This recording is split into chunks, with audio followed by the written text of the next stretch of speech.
"I'll marry the first man who enters," she joked. The Duke walked in. He wasn't laughing. The afternoon sun cast dappled shadows across Lady Hartwell's garden, turning the manicured lawns into a patchwork of gold and green that would have been enchanting had Rosalind possessed any capacity for enchantment remaining. She had exhausted that particular resource somewhere around her third season, when the pitying glances had begun to outnumber the curious ones, and the whispers behind fans had shifted from speculation about which eligible gentleman might claim her to resigned agreement that none ever would. She stood near the refreshment table, her gloved fingers wrapped around a glass of lemonade she had no intention of drinking, watching the familiar dance of society unfold before her with the detached observation of a naturalist studying specimens. There was Lady Pemberton, steering her unfortunate daughter toward the newly titled Viscount Ashby with all the subtlety of a shepherd driving sheep. There was Mrs. Crawford, whose turban had grown increasingly elaborate with each passing year, currently holding court among the dowagers with whatever fresh gossip had emerged from last night's Worthington ball. And there, approaching with the inevitable certainty of storm clouds, was her mother. The Countess of Thornbury moved through the crowd with practiced grace, her silk gown whispering against the grass, her expression fixed in the pleasant mask she wore in public, the one that concealed the perpetual disappointment Rosalind had become intimately familiar with over 24 years of failing to meet expectations. "Rosalind." Her mother's voice was pitched perfectly to carry no further than necessary. "You are standing alone again." "I am aware of my own positioning, mother." "Do not be clever, it is unbecoming." The Countess's gaze swept the garden, cataloguing and dismissing potential matches with the efficiency of a general surveying a battlefield. "Lord Wetherby is here. He was recently widowed. Lord Wetherby is 73 and smells of camphor. He is a marquis. He is also nearly deaf and has the conversational range of a particularly uninspired turnip." Rosalind raised her lemonade glass, not drinking, simply creating a barrier between herself and her mother's ambitions. "I believe I would rather remain unmarried than spend my evenings shouting compliments about root vegetables." The Countess's nostrils flared her only permitted display of frustration. "You believe you would rather, as if you have any notion of what remaining unmarried truly means, as if your father has not made the alternative perfectly clear." The words landed precisely as intended, and Rosalind felt the familiar cold settle in her chest. Mr. Horace Pemberton. Wealthy, certainly. Connected, adequately. Possessed of a fortune made in trade that her father's mounting debts had rendered suddenly acceptable despite years of sneering at the merchant class. Also possessed of small, wet eyes that lingered too long on her bodice, and hands that had, on 2 separate occasions, found their way to her person in manners that could not be entirely attributed to the crush of a crowded ballroom. She had 2 months. 2 months until her father's ultimatum expired, and she would be expected to accept Mr. Pemberton's suit, or find herself cast out without a penny, without references, without any of the protections that came with being the Earl of Thornbury's daughter. "I am aware of the situation," Rosalind said quietly. "Then stop hiding by the lemonade and make yourself agreeable." Her mother's hand closed briefly on her elbow, not an affectionate gesture, merely a corrective one. "God knows it should not be difficult. You are not entirely without looks, and your dowry, while not what it once was, remains respectable. If you would simply learn to hold your tongue—" "If I held my tongue any more firmly, mother, I should swallow it entirely. Better that than the alternative." The Countess released her and turned away. "Lord Wetherby is by the rose arbour. At least make the attempt." Rosalind watched her mother glide back into the social fray, dispensing smiles and nods like a queen granting favours to particularly loyal subjects. The coldness in her chest spread outward, settling into her limbs with the weight of accumulated failures. 5 seasons, 5 years of ballrooms and garden parties and carefully orchestrated introductions, and she had managed to drive away every single prospect with her inability to be what they wanted, what any of them wanted. She set down the lemonade glass with more force than necessary and turned toward the garden's edge, seeking the relative privacy of Lady Hartwell's famous wisteria walk. The trailing purple blooms created a fragrant tunnel, dappled light filtering through the cascading flowers, and Rosalind had nearly reached its sanctuary when a familiar voice stopped her. Running away again? Helena Ashby stood beneath the wisteria's entrance, her widow's grey setting off the dark elegance of her features, her knowing smile suggesting she had witnessed the entire exchange with Rosalind's mother. At 31, Helena had achieved the peculiar freedom of a wealthy widow answerable to no one, pitied by society just enough to be left alone, and possessed of the sharp intelligence that made her the only person in London whose company Rosalind actively sought. "Strategic retreat," Rosalind corrected, joining her friend beneath the purple canopy. "There is a difference." "Is there?" "Certainly. Running away suggests panic. Strategic retreat implies forethought and the intention to fight another day." Helena's smile softened into something more genuine. "And will you fight another day?" Rosalind did not answer immediately. She walked deeper into the wisteria tunnel, Helena falling into step beside her, their skirts brushing against the carpet of fallen petals beneath their feet. The sounds of the garden party faded, replaced by the drowsy hum of bees and the distant call of a songbird. "I am running out of days," she finally admitted. "Father has made his position abundantly clear. Pemberton has made his intentions equally so." "The merchant?" Helena's voice carried careful neutrality, but Rosalind knew her well enough to hear the concern beneath it. "The very same. He has apparently decided that acquiring an earl's daughter would lend his empire a certain legitimacy." Rosalind laughed, the sound brittle even to her own ears. "I cannot imagine why he wants me specifically. Surely there are more biddable daughters available, ones who would not be tempted to discuss his receding hairline at dinner parties." "Rosalind, or his habit of standing too close, or the way his eyes—" She stopped walking, suddenly unable to continue the pretense of levity. "Helena, I cannot marry him. I know that sounds like pride speaking, and perhaps it is, but when he looks at me, I feel as though I am already owned, already purchased and displayed on a shelf like one of his imported porcelains." Helena touched her arm gently. "Then don't marry him. And do what instead? Become a governess. I have no accomplishments worthy of the name. My needlework is mediocre, my watercolors are worse, and my French carries an accent that would make any respectable family question my education." Rosalind resumed walking, faster now, as if she could outpace the reality closing in around her. "I could be a companion, I suppose. Some elderly lady might appreciate my ability to read aloud with reasonable expression, although my tongue would likely get me dismissed within a fortnight."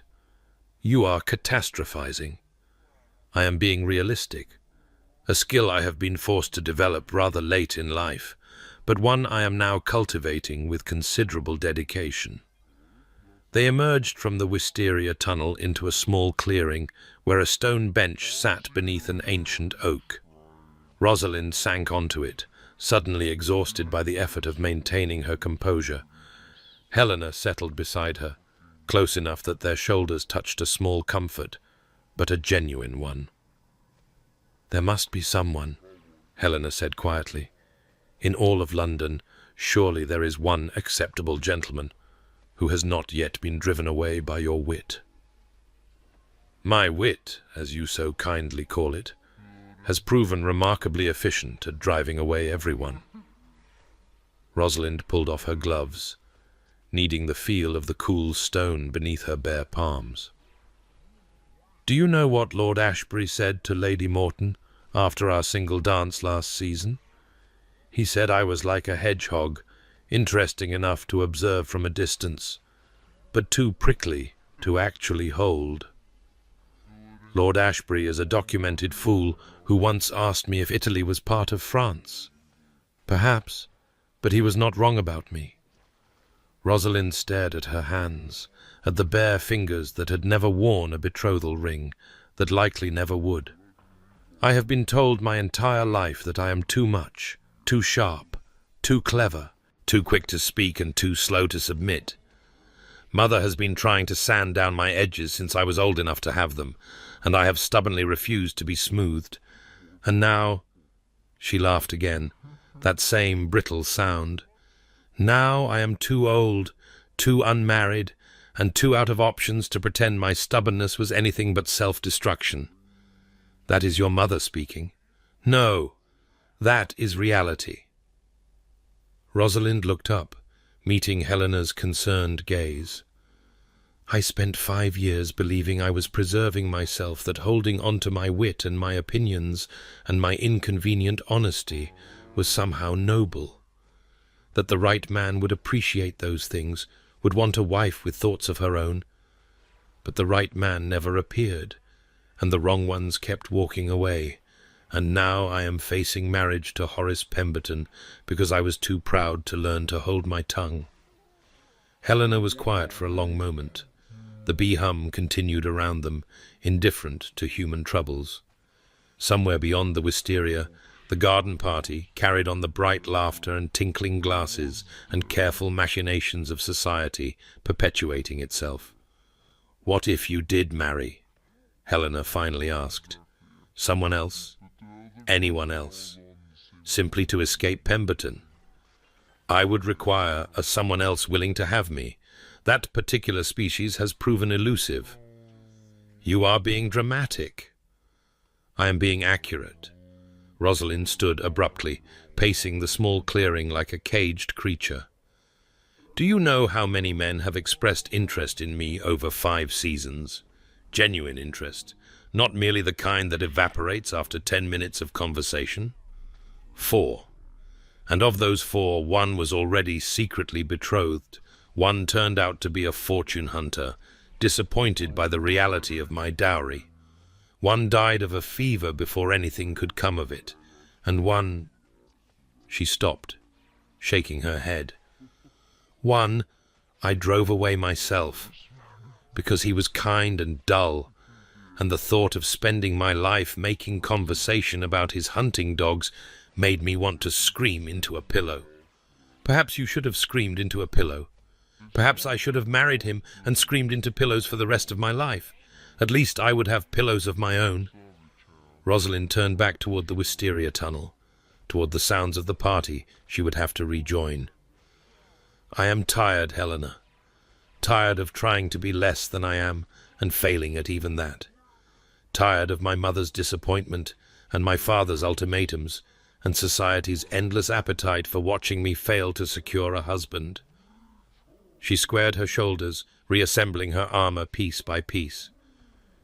"Perhaps I should simply embrace the absurdity, walk back into that garden and announce that I'll marry the first man who enters through the gate, whoever he may be, regardless of age or appearance or personal hygiene." Helena laughed despite herself. "That would certainly cause a sensation. It would give the gossips something new to discuss, at least. They must be growing bored with my failures by now." Rosalind began walking, Helena falling into step beside her once more. Perhaps Lord Weatherby would toddle through the gate and I could spend my remaining years shouting compliments about his turnips. Perhaps it would be someone's elderly valet, lost and looking for the servants' entrance. Perhaps... She stopped at the edge of the wisteria tunnel, the garden party now visible before them. The bright silks and darker coats, the glittering jewels and careful smiles, the endless performance of polite society. Her mother was visible near the fountain, still conversing with Mrs. Crawford, occasionally glancing in the direction Rosalind had disappeared, with an expression that promised future recrimination. "You know," Rosalind said softly, something reckless rising in her chest, I almost mean it. At this point, anyone would be better than Pemberton. Anyone at all. Rosalind, I'm serious." The recklessness grew, fueled by years of frustration and fear and the terrible exhaustion of fighting a battle she could not win.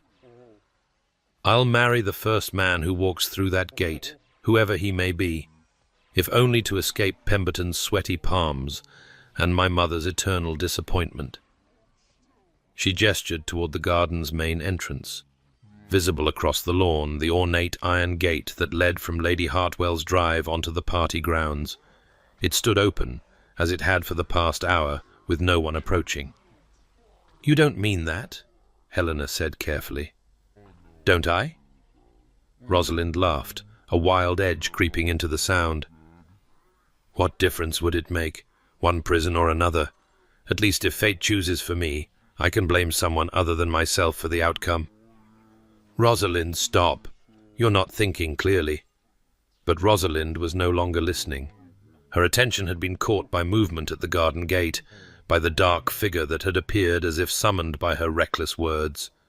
She watched, her laughter dying in her throat, as the man passed through the iron archway and paused to survey the scene before him. He was tall, that was her first impression. Tall and dark, with hair that seemed to absorb the afternoon light rather than reflect it, and a bearing that suggested he found garden parties slightly beneath his dignity. His clothes were immaculate, his posture rigid, and as he turned his head toward the wisteria walk toward her, she saw a face of such severe beauty that it bordered on cruelty. Grey eyes, cold as winter, fixed directly on her with an intensity that made her breath catch in her chest. Beside her, Helena made a small, strangled sound. "Oh God, who is that?" Rosalind whispered, but even as she asked, some part of her already knew. There was only one man in London who moved through society like an iceberg through warm water, chilling everything in his path. "That," Helena breathed, "is the Duke of Ashworth." The Duke of Ashworth, Sebastian Cole, the man society had nicknamed the Ice Duke for his notorious emotional inaccessibility, the man who had been on the marriage market for over a decade, without ever indicating the slightest interest in any of the women presented to him. The man who was currently walking across Lady Hartwell's lawn with deliberate, measured steps, his winter-grey eyes never wavering from Rosalind's face. He had heard her. The realization hit her like cold water. He had heard every word, had been approaching the gate just as she made her ridiculous declaration, had witnessed her desperate jest, and was now... He stopped 3 feet from where she stood, frozen at the entrance to the wisteria tunnel. Up close, his features were even more severe. Sharp cheekbones, a jaw that seemed carved from marble, and those eyes grey as storm clouds, grey as granite, grey as the sea in winter. His dark hair was touched with silver at the temples, premature but striking, and his expression gave absolutely nothing away. "Lady Rosalind Blackwell." His voice was deep and flat, carrying no warmth whatsoever. It was not a question. "Your Grace." The words emerged automatically, the trained responses of 5 seasons asserting themselves despite her shock. She curtsied, the movement mechanical. "I don't believe we have been formally—" "I accept." The words fell into the afternoon air like stones dropped into still water. Rosalind felt ripples of shock spreading outward, not just through herself, but through the guests who had turned to watch this unprecedented scene, the Ice Duke approaching the Earl of Thornbury's spinster daughter, speaking to her with what almost approached directness. "I beg your pardon," she managed. "Your offer." He didn't blink, didn't smile, didn't show any sign of human emotion whatsoever. "I accept it." The blood drained from Rosalind's face so quickly she felt dizzy. That was not I was merely... You stated, quite clearly, that you would marry the first man who entered through that gate." He nodded toward the iron archway behind him. I am that man. I accept. That was a joke. I am not laughing. No, Rosalind thought wildly, he was not. She had never seen anyone look less amused in her entire life. His face remained perfectly expressionless, those winter eyes holding hers with unnerving intensity, and she felt rather like a rabbit who had just made an unfortunate comment about foxes, only to discover one standing directly behind her. "Your Grace," Helena interjected, her voice admirably steady. "Surely you understand that Lady Rosalind was speaking in jest. It would hardly be appropriate to hold her to a statement made in frustration, in desperation, in earnest." The Duke's gaze flickered to Helena briefly before returning to Rosalind. "I heard the entire conversation, Mrs. Ashby. I am aware that Lady Rosalind faces a choice between an unpleasant match and an uncertain future. I am offering her a third option." "You are not offering anything," Rosalind said, finally finding her voice. "You are making sport of me." For the first time, something shifted in his expression, a slight narrowing of the eyes that might have indicated surprise or irritation, or possibly just boredom. "I do not make sport, Lady Rosalind. I do not, in fact, make anything that could be classified as amusing. I am told it is one of my many deficiencies." "Then why would you possibly—" She stopped, aware of the growing audience around them.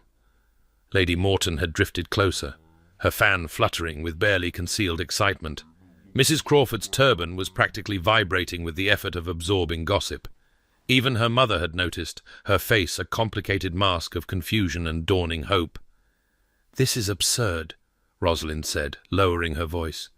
"We have never spoken before. We have never even been properly introduced. You cannot simply walk into a garden party and announce your intention to marry a woman you do not know." "And yet I have." He tilted his head slightly, studying her with the detached interest of a scientist examining a specimen. "I require a wife. You require an escape from Mr. Pemberton's sweaty palms, I believe you said. This seems an efficient solution to both problems." "Efficient?" Rosalind repeated faintly. "I am nothing if not efficient." He held out his hand. Not to shake, the gesture was too formal, too deliberate for that. He was offering to lead her into the garden, into the full view of society, into a situation she could not easily escape. "Walk with me, Lady Rosalind. We have much to discuss." She should refuse. Every instinct she possessed was screaming at her to refuse, to laugh off his bizarre proposal, to retreat into the safety of the wisteria tunnel and pretend this entire encounter had never happened. But something in his eyes stopped her, something beneath the ice, glimpsed only for an instant before it vanished again. He was serious, completely, impossibly serious.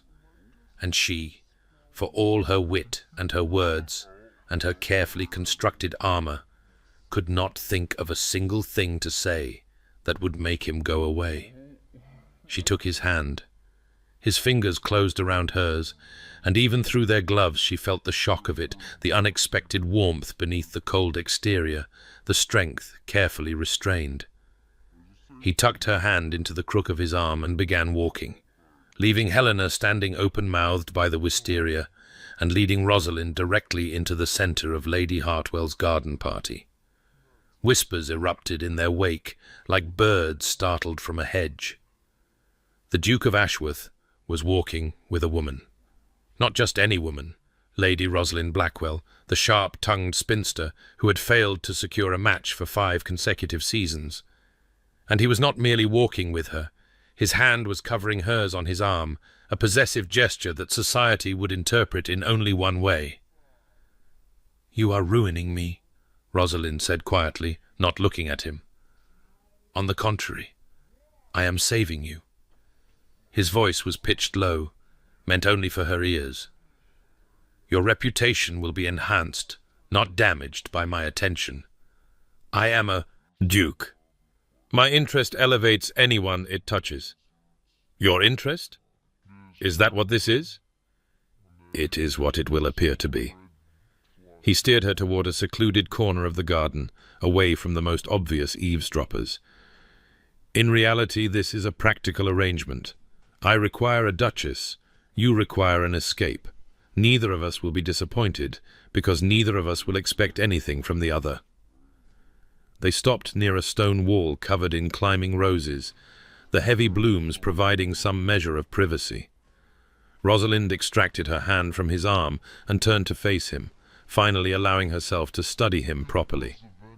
Up close, the severity of his features was almost overwhelming all sharp angles and cold surfaces, like a sculpture that had never been warmed by human hands.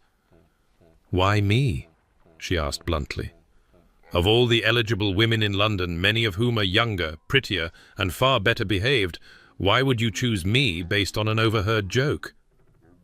He regarded her with that same clinical detachment. "Because you do not want to marry me." Rosalind blinked. "That is your qualification? It is the only one that matters." He clasped his hands behind his back, his posture so rigid it seemed painful. "I have no interest in a wife who harbors romantic expectations. No interest in a marriage built on feeling or sentiment or any of the other dangerous foolishness that destroys otherwise sensible people. I require a duchess who will perform her duties without demanding anything beyond material comfort and social position. Your obvious reluctance suggests you are uniquely suited to such an arrangement." "My obvious reluctance," Rosalind repeated slowly, "is to marriage in general, not to you specifically." "Nevertheless. And my wit, my sharp tongue, my hedgehog prickliness?" She threw his own coldness back at him, a defensive reflex she couldn't quite suppress. "Those do not concern you?" For the first time, something that might have been amusement flickered across his face there and gone so quickly she might have imagined it. "I have withstood far worse than wit, Lady Rosalind, and I have no need of a wife who agrees with everything I say. Such women are tedious beyond endurance." "Then what do you need?" "I have told you. A duchess, someone of appropriate breeding and adequate reputation, who will provide an heir and maintain my household without requiring my emotional engagement." He said it flatly, as if describing a position of employment rather than a marriage. "In return, you will have a title, a fortune, complete freedom within the bounds of propriety, and protection from Mr. Pemberton and anyone like him for the rest of your life." Rosalind was quiet for a moment, her mind racing. It was absurd. The entire situation was absurd. A duke proposing marriage based on an overheard joke, offering her everything she needed while demanding nothing she couldn't give. It was too convenient, too perfectly tailored to her desperation, which meant there had to be a catch. "Why do you need a wife so urgently?" she asked. "You have avoided marriage for over a decade. What has changed?" Something shuttered behind his eyes, a door slamming closed. "That is not your concern. If you wish me to consider your proposal, it absolutely is my concern." He stared at her, and she had the unsettling sense that he was reassessing her, recalculating something in that cold mind of his. "Very well," he said finally. "My grandmother, the Dowager Duchess, is unwell. She has made it clear that she wishes to see me wed before she dies, and I find myself unwilling to deny her final request. Additionally, my younger brother and current heir is a wastrel of the First Order who will gamble away the Ashworth legacy within a year of inheriting. I require an heir of my own to prevent that outcome." "So I am to be a broodmare. You are to be a duchess." His voice sharpened slightly, the first crack in his glacial composure. "There is a significant difference, but yes, the production of an heir is among your expected duties. I would think that obvious." Rosalind looked away, toward the roses climbing the stone wall. Their scent was overwhelming, cloying, almost suffocating. She thought of her father's ultimatum, of Pemberton's wet eyes and wandering hands, of her mother's endless disappointment. She thought of screaming into pillows for the rest of her life. "And if I agree," she said quietly, "what then? We marry, I provide your heir, and we spend the rest of our lives as strangers sharing a household? Would you prefer otherwise?" The question caught her off guard. She looked back at him, searching his face for mockery, for cruelty, for anything that would help her understand him. But his expression remained impenetrable, a fortress with the drawbridge raised. "I don't know what I prefer," she admitted. "I stopped thinking about preferences somewhere around my 3rd season, when it became clear that my preferences were irrelevant to my fate." "Then consider this. With me, your preferences will be entirely your own." He moved slightly closer, not threatening but deliberate, ensuring she understood the weight of his words. "I will not attempt to change you, Lady Rosalind. I will not sand down your edges or silence your wit, or demand that you become less than you are. I require only discretion in public and cooperation in private. Beyond that, you may be as sharp and clever and inconvenient as you please." It was, Rosalind realized, the strangest proposal she could have imagined. Not romantic, not passionate, not even particularly kind. But it was honest, ruthlessly, bleakly honest, in a way she had never encountered in 5 years of navigating society's endless games. "I need time to consider," she said. "You do not have time." His voice was flat, not cruel, but factual. "Tomorrow, the gossip from today will have spread through every drawing-room in London. The Duke of Ashworth approached Lady Rosalind Blackwell at Lady Hartwell's garden party and held an extended private conversation. By afternoon, speculation will be rampant. By evening, expectations will be fixed. If I do not call on your father tomorrow morning with an offer, your reputation will suffer from my attention rather than benefit from it." "Then why did you approach me so publicly?" "Because you made your desperation public first." He raised an eyebrow, the first real expression she had seen on his face. "I merely took advantage of the opportunity you provided. That is manipulative. That is practical. I do not have time for a lengthy courtship, Lady Rosalind. My grandmother is dying. My brother is waiting to inherit and destroy everything my family has built over centuries. And you—" His gaze swept over her, assessing. "You are running out of options and too proud to accept the ones available to you. We are both, it seems, somewhat desperate. Shall we be desperate together?" Rosalind laughed before she could stop herself, a genuine laugh, surprised out of her by the sheer audacity of his proposal. "That is perhaps the least romantic thing anyone has ever said to me. I have never been accused of romance." He didn't quite smile, but something around his eyes softened almost imperceptibly. "Do we have an understanding?" She should say no.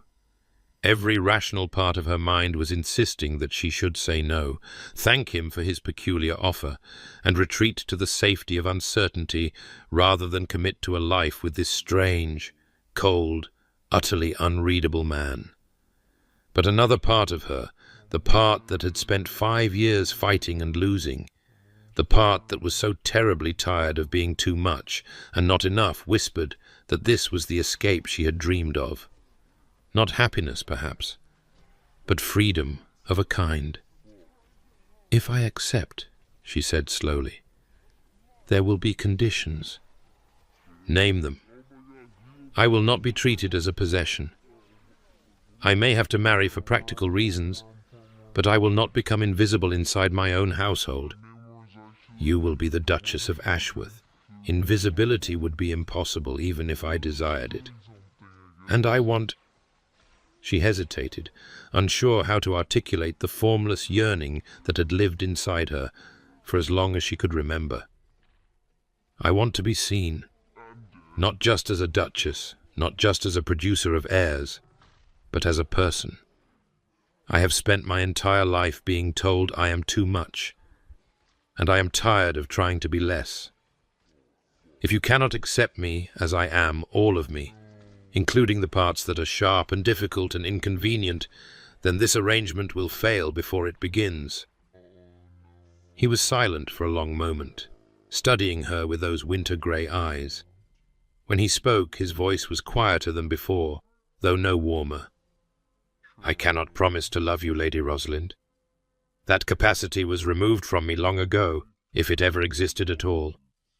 But I can promise to see you, to treat you with the respect your position demands, and the honesty your nature deserves. Will that suffice?" It would have to. It was more than she had expected, more than she had dared to hope for from any man. And it was certainly more than Horace Pemberton would ever offer. "Yes," she said, and felt something shift inside her, a door opening onto an unfamiliar path. "I believe it will." The Duke of Ashworth nodded once, sharply, as if concluding a business negotiation. "Then I will call upon your father tomorrow morning. I suggest you prepare him for my visit. The Earl struck me as a man who does not appreciate surprises. You've met my father?" "Once, briefly, at a House of Lords session. He attempted to engage me in conversation about taxation reform. I was not receptive." He offered his arm again, formal and correct. "Shall I return you to your friend Mrs. Ashby? I believe she has been attempting to murder me with her eyes for the past several minutes." Rosalind looked across the garden to where Helena stood, her expression a complicated mixture of alarm and fascination. Their extended private conversation had not gone unnoticed by the rest of the party either. The whispers had coalesced into open staring, and Rosalind could practically see the gossip spreading like fire through dry grass. "The damage is done, I suppose," she murmured. "No, the foundation is laid." He began walking, and she had no choice but to accompany him. "There is a difference." They crossed the garden in full view of society, the Duke of Ashworth and his unlikely conquest. Rosalind held her head high, refusing to cringe beneath the weight of curious eyes. If she was to be a spectacle, she would at least be a dignified one. Helena met them at the wisteria entrance, her face a careful mask that did not quite conceal her concern. "Your Grace, you return my friend unscathed." "I have no interest in scathing, Mrs. Ashby. That would require emotional investment." He released Rosalind's arm with precise courtesy. "I will call tomorrow, Lady Rosalind. I trust you will be prepared." "I am rarely prepared for anything, Your Grace. It is one of my many deficiencies." For just an instant, so briefly, she might have imagined it, something flickered in his eyes. Not warmth, exactly, but something approaching interest. Then it vanished, replaced by his customary coldness. "Until tomorrow," he said, and walked away. Rosalind and Helena stood in silence, watching the Duke's rigid form cut through the crowd. Guests parted before him like the Red Sea before Moses, no one daring to impede his progress. "What?" Helena said finally, her voice faint. "Just happened?" "I believe," Rosalind replied, her own voice not much steadier, "I have just become engaged to the Duke of Ashworth." "You cannot be serious." "I rarely am, and yet—" Helena grabbed her arm and pulled her into the wisteria tunnel, away from the eager ears that had already begun drifting closer. "Rosalind, you cannot marry that man. He is, they call him, the Ice Duke for a reason. He has never shown interest in any woman. There are rumors that he is incapable of human feeling. He was perfectly clear about that himself. And that doesn't concern you." Rosalind leaned against the stone wall, suddenly exhausted. The afternoon's events were catching up with her. The wild swing from despair to reckless jest, to impossible engagement, leaving her dizzy and unmoored. "He was honest," she said quietly. "Helena, he was the first man in 5 years to speak to me honestly. He didn't pretend to be charmed by my wit or intrigued by my spirit. He didn't promise me romance or passion or any of the lies that suitors usually tell. He looked at me, saw exactly who I am, and decided I was exactly what he needed. Because you don't want him. He said as much. Yes. Rosalind closed her eyes. Because I don't want him. Because I won't expect anything from him. Because I am safe precisely because he believes I cannot be hurt by his coldness. She opened her eyes and met Helena's worried gaze. Perhaps he is right. Perhaps a marriage built on mutual indifference is better than one built on false promises. At least we will both know exactly what we are getting. Rosalind, I am tired, Helena. The words emerged broken, stripped of her usual defenses. I am so tired of hoping, tired of being disappointed, tired of my mother's looks and my father's ultimatums, and society's endless judgment. The Duke of Ashworth is offering me an escape, not a happy ending, not a love match, but an escape. And God help me, I am going to take it. Helena was quiet for a long moment. When she spoke again, her voice was gentle. What if he hurts you? He has promised not to. He has promised not to love you. Those are not the same thing. Rosalind had no answer for that. She thought of his winter-grey eyes, of the momentary flicker she had glimpsed beneath the ice. She thought of his strange proposal, his brutal honesty, the way he had looked at her as if she were a puzzle to be solved rather than a person to be charmed. Perhaps not, she admitted, but it is the only offer I have, and it is better, far better than the alternative. The news reached her parents before she did. By the time Rosalind returned home, her mother was pacing the drawing room in a state of agitation that might have been joy or horror. It was difficult to tell with the Countess, whose emotional range tended toward the extremes. "Is it true?" she demanded the moment Rosalind appeared. "The Duke of Ashworth? The Duke of Ashworth spoke to you privately for 20 minutes and is calling upon your father tomorrow. It would seem the gossip travels quickly.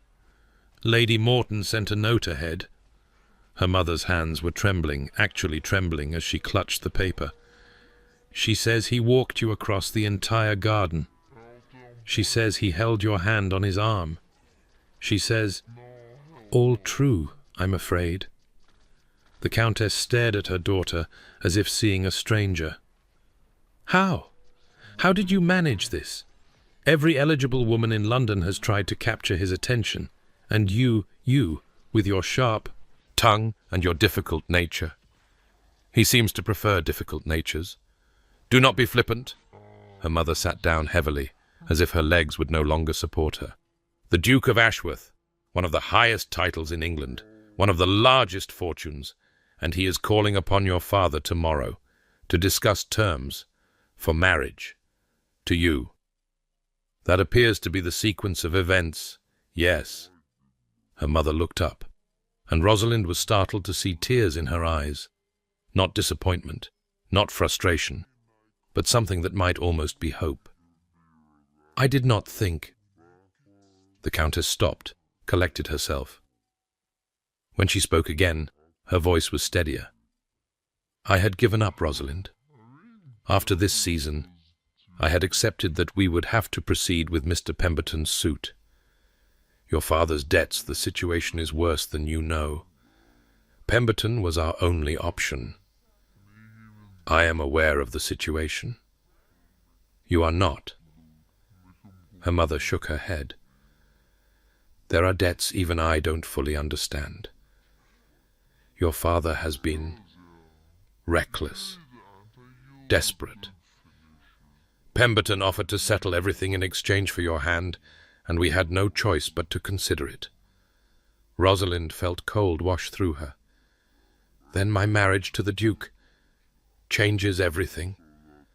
Her mother rose and crossed to her, taking Rosalind's hands in hers, a gesture of affection so rare that it made Rosalind's throat tighten. "A duchess! My daughter! A duchess! With access to one of the great fortunes of England. Your father's debts will be nothing against the Ashworth resources.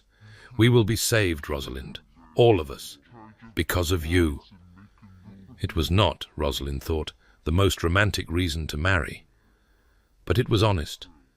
Perhaps that was what she valued now, honesty over romance, security over passion. Perhaps that was all that was left to value.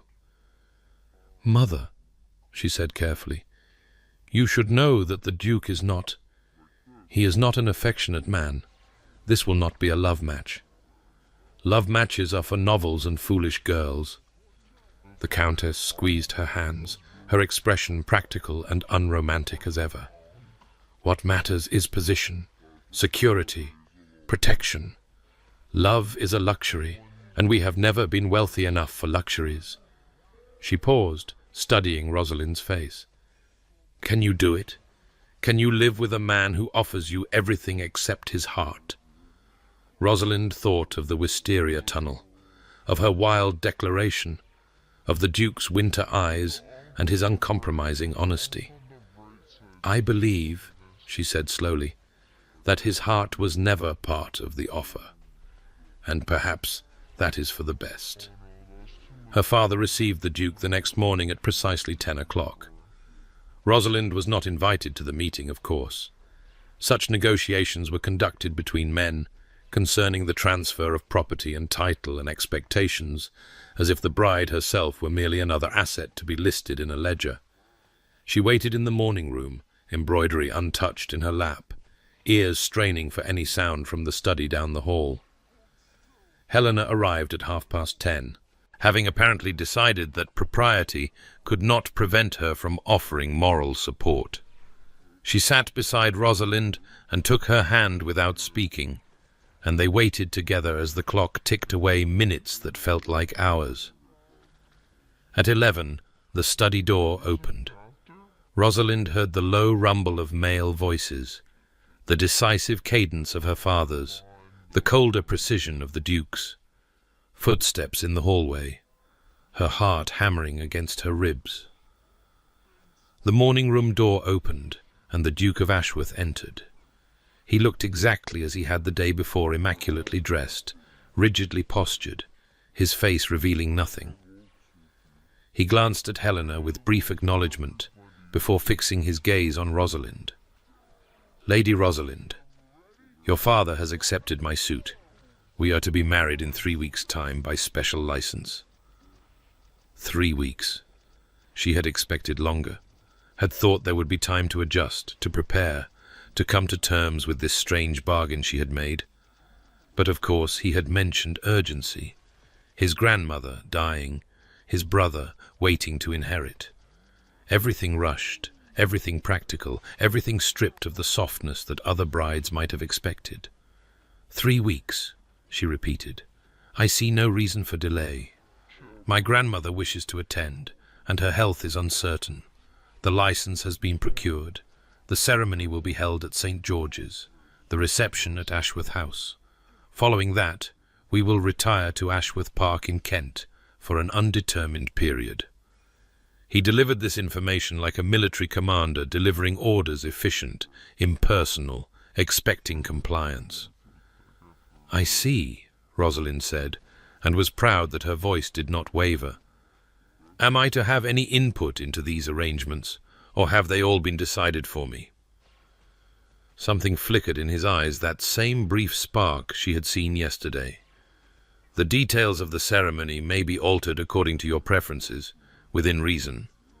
The timing is non-negotiable." "And if I have changed my mind?" Beside her, Helena inhaled sharply. The Duke went very still. "Have you," he asked quietly, "changed your mind?" Rosalind held his gaze, searching for any sign of concern, disappointment, anger. She found nothing. His face remained impenetrable, his eyes revealing only that strange, assessing intelligence that seemed to calculate everything and feel nothing. "No," she said finally. "I merely wished to know whether the option remained available." "It does." He clasped his hands behind his back. "Until the ceremony is complete, you may withdraw at any time. I would prefer, however, that you inform me before the guests arrive at the church. It would be inconvenient to explain your absence at the altar. How considerate of you. I am nothing if not practical. He turned to leave, then paused at the door. Lady Rosalind, one matter I failed to mention yesterday. My grandmother, the Dowager Duchess, has expressed a wish to meet you before the wedding. She will be travelling to London next week. I trust you will make yourself available. I am at her Grace's disposal. Good. He nodded once, a gesture that managed to convey dismissal, acknowledgement, and completion of business all at once. I will call again in 2 days to discuss the particulars. Good morning, Lady Rosalind. Mrs. Ashby. And he was gone. Rosalind stared at the doorway through which he had disappeared, listening to his footsteps recede down the hallway, to the front door opening and closing, to the silence that followed. Well, Helena said faintly, he is certainly decisive. He is certainly something. Rosalind rose abruptly and crossed to the window, watching as the Duke's carriage pulled away from the curb. She caught a glimpse of his profile through the window, stern, cold, as distant as the moon, before the carriage rounded the corner and vanished. In 3 weeks, that man would be her husband. She would bear his name, live in his house, share his bed until she produced the heir he required. And then, what? Separate lives under the same roof, he had said. A marriage of convenience in truth as well as name. It was exactly what she had agreed to. Exactly what she had asked for. So why did she feel, suddenly, as though she had made a terrible mistake? The Dowager Duchess arrived in London 6 days later, and Rosalind was summoned to Ashworth House for the inspection. That was how she thought of it, an inspection, like a horse being evaluated for purchase. She dressed carefully, choosing a gown of sage green that her mother had once reluctantly admitted suited her colouring. She practiced neutral expressions in the mirror, then abandoned the effort when she realized she was incapable of neutrality. The Ashworth townhouse was a monument to old wealth and older power, its stone facade looming over the street with dignified severity. Rosalind was shown to a sitting room on the first floor, where she expected to find the Duke waiting to make introductions. Instead, she found only an old woman. The Dowager Duchess sat in a chair by the fire, wrapped in shawls despite the warmth of the day. She was small, shrunken by age and illness, but her eyes were bright and sharp, taking Rosalind's measure with an intelligence that reminded her, uncomfortably, of her grandson. "Come in, girl. Don't hover in the doorway like a ghost." Rosalind obeyed, crossing to stand before the Dowager's chair. She curtsied deeply. "Your Grace, it is an honor to meet you." "Is it? I imagine it's more nerve-wracking than honorable. Sit down. There." The Dowager gestured to a chair across from her. "Let me look at you properly." Rosalind sat, folding her hands in her lap and allowing herself to be examined. The Dowager's gaze moved over her face, her posture, her dress, lingering on details that Rosalind could not guess. "You're not a beauty," the old woman said finally. "I am aware." "Good. Beauties are tedious. They expect to be admired and cannot comprehend why the world does not organize itself around their pleasures." The Dowager shifted in her chair, wincing slightly pain. Rosalind realized that she was trying to hide. "Sebastian tells me you have a sharp tongue. Is that true?" "I have been told so, Your Grace, frequently and with disapproval." "Show me." Rosalind blinked. "I beg your pardon?" "Show me your sharp tongue. Say something clever. I am old and dying and bored beyond endurance. The least you can do is entertain me." For a moment, Rosalind was completely at a loss. Then, almost against her will, a smile tugged at her lips. "Very well. Your grandson proposed to me based on an overheard joke, expecting nothing and offering less. He has the emotional range of a garden statue and the conversational warmth of a February fog. I have agreed to marry him anyway, because my alternatives were worse, and because I am too tired to keep fighting for something better." She met the dowager's gaze steadily. "Is that sharp enough for your grace?" The old woman stared at her. For a terrible moment, Rosalind thought she had gone too far, that she had destroyed everything with her unstoppable honesty. Then the dowager laughed. It was a rusty sound, as if she had not used it in some time, but genuine. "Oh, excellent. You will do very well." "I what?"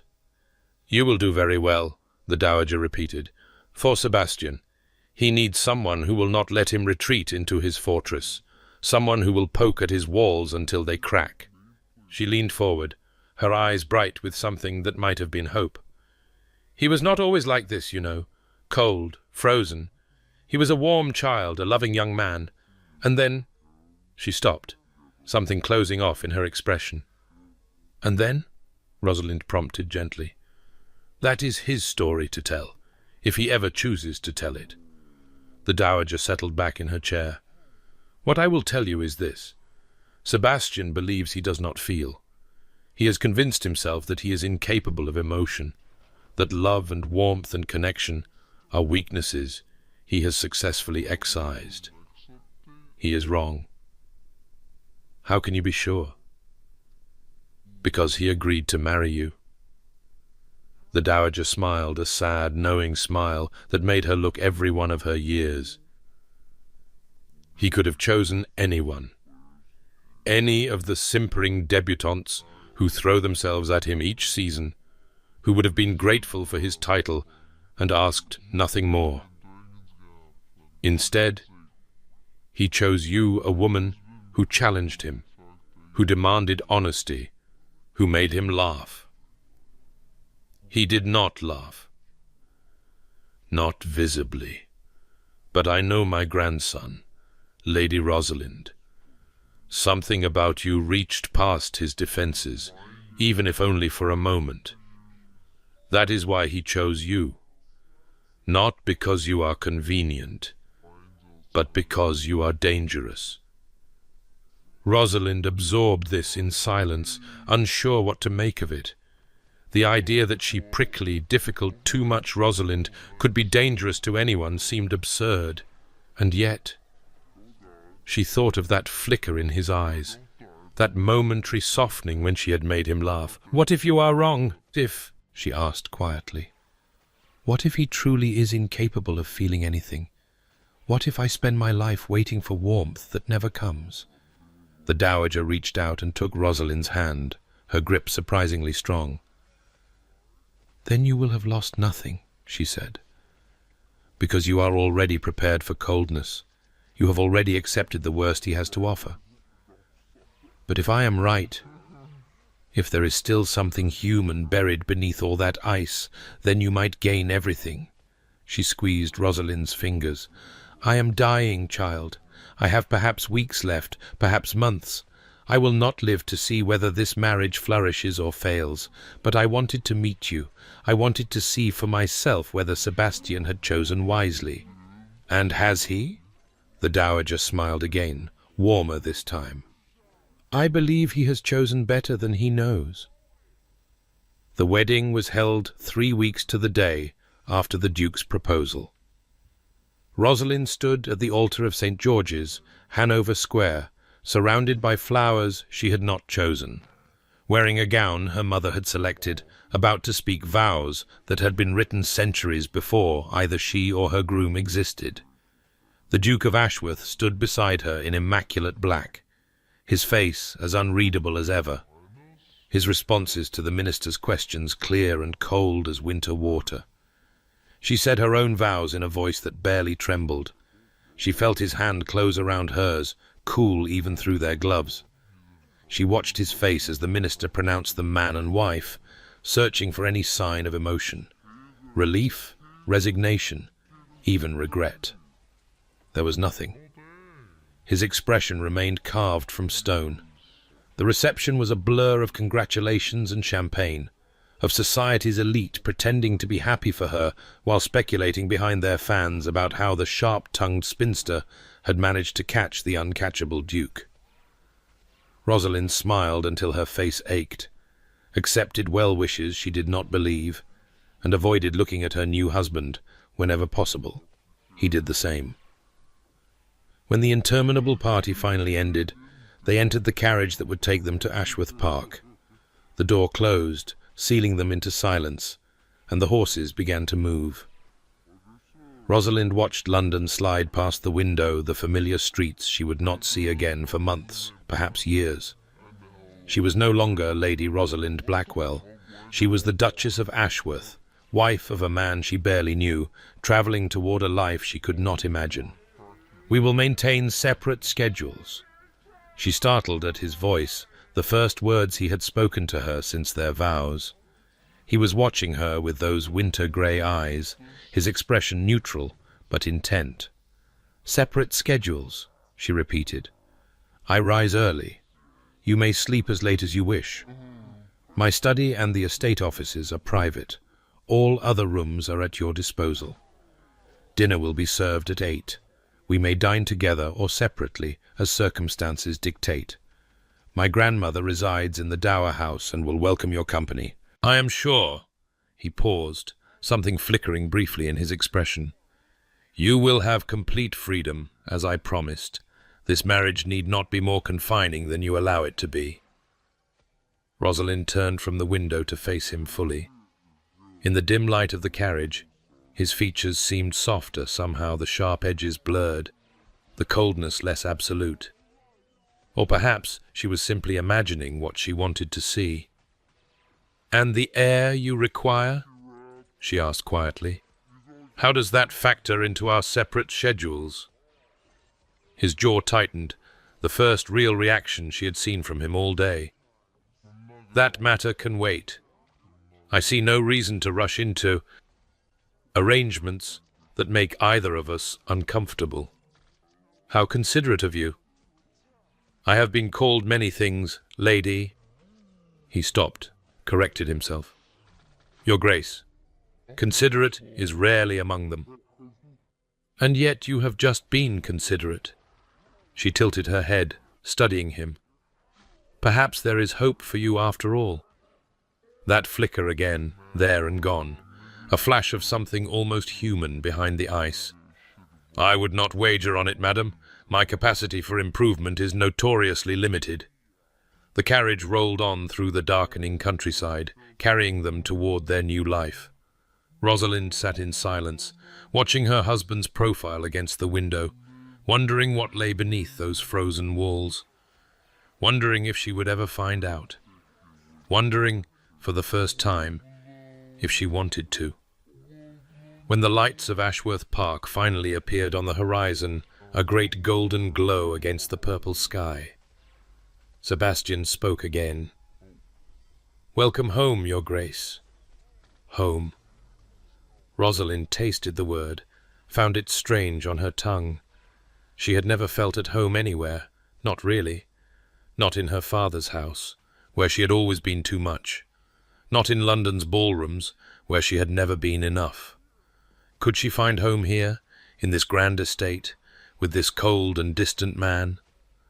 She did not know. But as the carriage swept up the drive and the massive house loomed before them, she found herself hoping, despite everything, against all reason, that perhaps she could. Perhaps they both could. Ashworth Park rose from the Kent countryside like a monument to centuries of accumulated power, its pale stone facade stretching endlessly in both directions, its windows glittering in the morning light like 100 watchful eyes.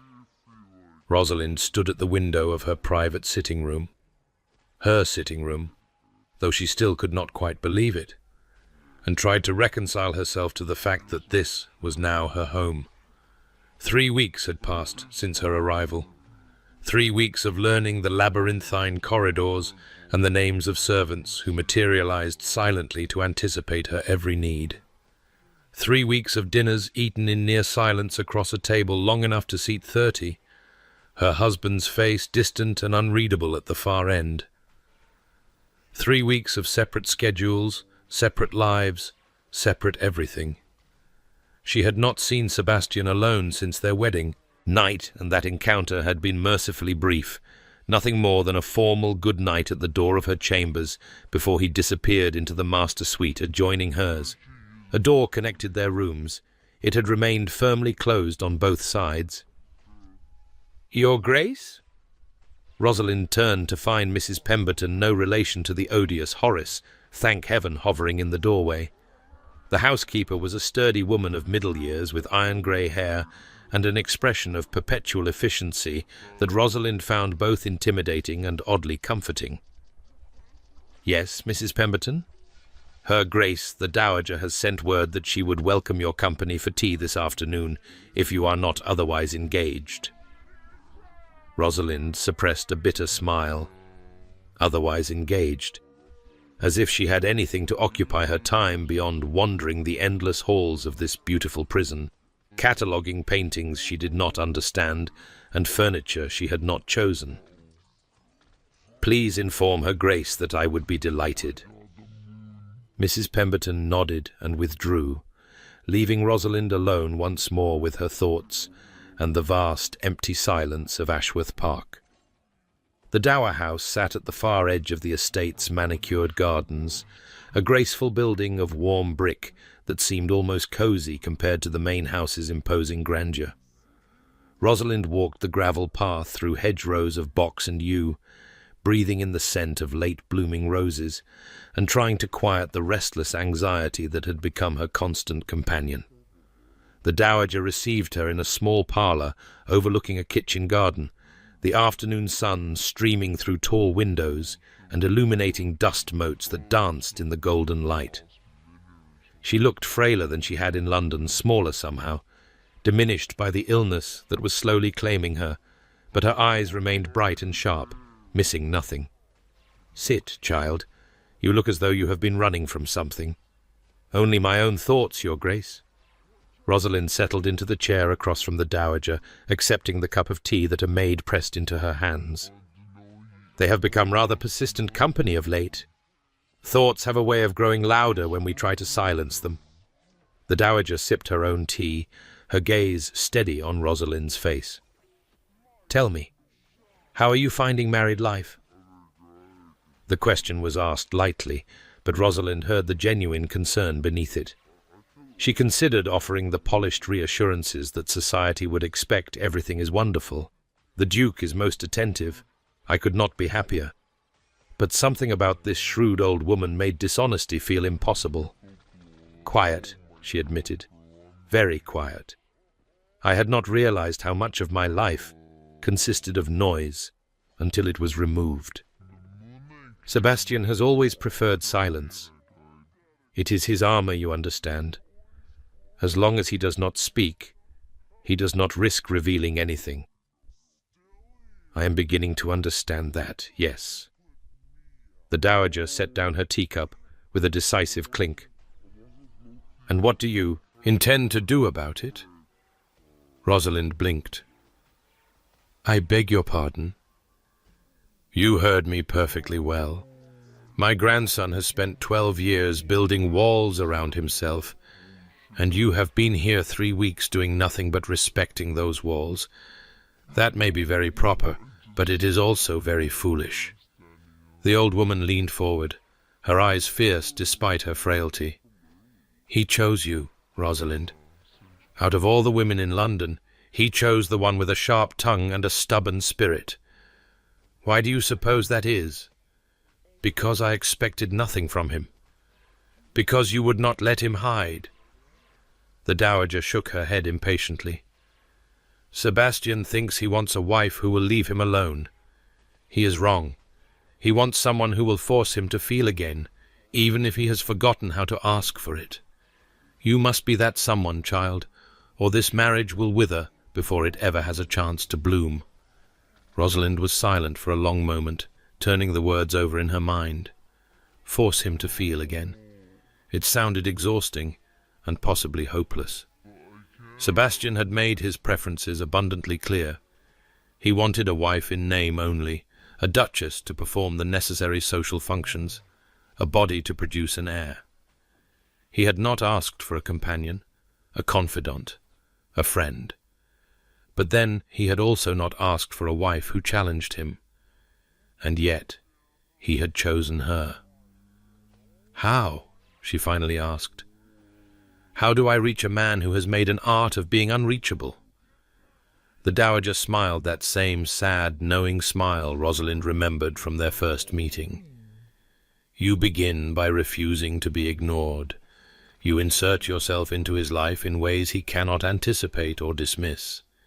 You show him that you are not a convenience, but a person, with thoughts and feelings and needs that deserve his attention. She paused, her expression softening. And you are patient, child, so very patient, because the ice did not form overnight, and it will not melt overnight either. The first step, Rosalind decided, was to stop being invisible. She began with small incursions, appearing in rooms where Sebastian might be, at times when their separate schedules might accidentally overlap. She joined him for breakfast one morning, arriving early enough to catch him before he retreated to his study, and was rewarded with a look of such pure startlement that she nearly laughed. "Good morning, Your Grace." She settled into the chair across from him, helping herself to toast and eggs from the sideboard with deliberate casualness. "I find I have grown weary of eating alone. I trust you do not object to company."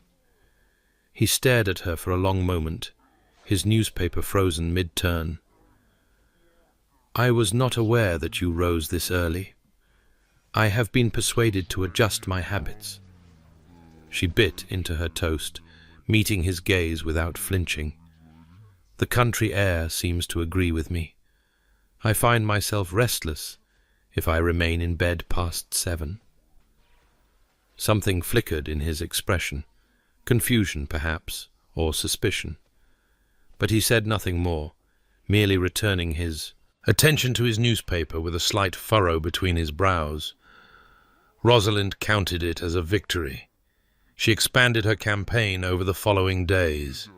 She appeared in the library when he was reading, settling into a chair with her own book, and refusing to acknowledge his pointed silence. She walked the gardens at times when she knew he often did the same, offering pleasant commentary on the weather that he had no choice but to respond to without seeming unutterably rude. She asked questions about the estate, the tenants, the farming practices, the history of the house, questions that required more than monosyllabic answers. At first, Sebastian seemed merely bewildered by her sudden ubiquity. He answered her questions with clipped precision, tolerated her presence at breakfast with stiff courtesy, and generally behaved as though she were a somewhat puzzling house guest who had overstayed her welcome. But gradually, almost imperceptibly, something began to shift. It started with the servants. Rosalind had never been comfortable with the rigid hierarchy that governed great houses, the careful distance maintained between masters and those who served them. She found herself chatting with the maids who tended her rooms, asking after the health of the cook's ailing mother, remembering the name of the young footman whose sister had just been married. Small kindnesses, the sort of human connections that came naturally to her, but were apparently unprecedented in the Ashworth household. Word spread, as she had known it would, and Sebastian, who kept closer watch on his household than he pretended, began to notice. "I understand you have been visiting the kitchens." Rosalind looked up from her book. She had chosen the library again today, as she did most afternoons, to find Sebastian standing in the doorway. He had not entered without announcement since their wedding. This small breach of protocol felt significant somehow. "I have," she agreed. "Mrs. Finch makes the most extraordinary scones, and I wished to tell her so directly. It seemed more personal than relaying my compliments through half a dozen intermediaries. That is not how things are done. So I have been informed." She turned a page, not looking at him. "I have also been informed that my behavior is confusing the staff, who are unaccustomed to courtesy from their employers. I find that rather sad, don't you?" She heard rather than saw him enter the room, his footsteps measured on the polished floor. He stopped somewhere behind her chair, close enough that she could feel his presence, like a change in the air pressure. "You are disrupting the household routines." "I am establishing new ones." She finally looked up, twisting in her chair to meet his gaze. "You told me I would have complete freedom within this house. I am exercising that freedom." "I did not expect you to exercise it in the kitchens." "Then perhaps you should have been more specific." She smiled, the expression sharper than she intended. "But I suspect the real objection is not where I am exercising my freedom, but that I am exercising it at all. You expected me to remain quietly in my rooms, emerging only for dinners and official functions. You expected me to be decorative and unobtrusive, like another piece of furniture." His jaw tightened, that familiar tension that meant she had struck too close to the truth. "I expected you to behave with appropriate dignity for a Duchess of Ashworth." "And have I not? I have been courteous to your staff, engaged with the management of your household, and made myself agreeable to your grandmother. I fail to see how any of this falls short of ducal dignity." For a long moment, he simply stared at her. She watched the struggle playing out behind his eyes, the desire to put her in her place, warring with the inconvenient truth that she had committed no actual transgression. "You are not what I expected," he finally said. "No," Rosalind agreed. "I imagine I am not. The question is whether you will come to consider that a blessing or a curse." She returned her attention to her book, leaving the question hanging in the air between them. After a moment she heard his footsteps retreat, the library door closing softly behind him. But the next morning, when she appeared at breakfast, the furrow between his brows had softened into something that might almost have been curiosity. The dowager's health continued to decline as autumn deepened into an early winter. Rosalind visited her daily now, spending hours in the cosy parlour of the dower house, while the old woman slept or talked or simply held her hand in silence. There was something peaceful about it, a respite from the constant effort of breaching Sebastian's defences, and Rosalind found herself growing genuinely fond of this fierce, dying woman who had welcomed her with more warmth than her own mother ever had. "You are good to come so often," the dowager said one grey afternoon, rain streaking the windows. "Most young brides would find better uses for their time." "Most young brides have husbands who speak to them." Rosalind refilled the dowager's teacup, adding precisely 2 lumps of sugar, as she had learned she preferred. "I find I am rather starved for conversation." "Sebastian still keeps his distance?" "Sebastian still keeps everything at a distance. I have managed to infiltrate his breakfast table and his library, but anything beyond that remains firmly barricaded." She sighed, setting down the teapot. "I begin to wonder if your grandson is simply incapable of human connection, regardless of what either of us wishes." The dowager shook her head slowly. "I told you it would take patience." "Yes, but you did not tell me how much. I have been here 2 months, Your Grace. 2 months of inserting myself into his life, of refusing to be ignored, of waiting for some crack in his armour. And still he looks at me as though I am a particularly persistent puzzle he cannot quite solve. That is progress." "Is it? Because from where I sit, it feels rather more like stagnation." The old woman was quiet for a moment, her gaze distant, lost in memories Rosalind could not access. When she spoke again, her voice was softer, touched with a sorrow that made Rosalind's chest ache. "Sebastian was not always like this. When he was young before Catherine, before all of it, he was the warmest of my grandchildren. Quick to laugh, quick to love, quick to trust. His mother's death wounded him, certainly, but he healed from that. It was what came later that froze him." Rosalind leaned forward, hungry for any insight into the enigma she had married. Catherine, his first betrothed, the carriage accident. The dowager looked at her sharply. "Who told you about Catherine?" "Lord Marcus, at a dinner some weeks ago. He mentioned it in passing that Sebastian had been engaged before to a woman who died." Marcus should learn to hold his tongue. But there was no real anger in the dowager's voice, only weariness. Yes, Catherine. Catherine Ashby, Helena's sister-in-law by marriage. She was everything Sebastian thought he wanted. Gentle, sweet, adoring. She looked at him as though he had hung the moon, and he was young enough to believe that was the same as love. What happened? The accident. The dowager closed her eyes. 3 days before the wedding. Sebastian had insisted on travelling to view a property. Despite the weather, there had been storms. The roads were dangerous, but he was impatient. Young and arrogant, and so certain that nothing could touch him or anyone he loved. A tear escaped, trailing down the papery cheek. The carriage overturned. Catherine was killed instantly. Sebastian was thrown clear, barely a scratch on him. He has never forgiven himself. Rosalind sat in silence, absorbing the weight of this revelation. Sebastian's coldness, his rigidity, his absolute refusal to feel, suddenly it all made terrible sense. He believed himself a murderer. He believed that his love had killed the woman he intended to marry. And he had spent 12 years punishing himself, freezing himself, ensuring that he would never love again, because loving meant destroying. He blamed himself, she said quietly. He still blames himself. He believes that caring for someone makes them vulnerable to his recklessness, his impatience, his failures. So he refuses to care. He keeps everyone at arm's length because he believes that is the kindest thing he can do to protect them from himself. That is... Rosalind searched for the right word.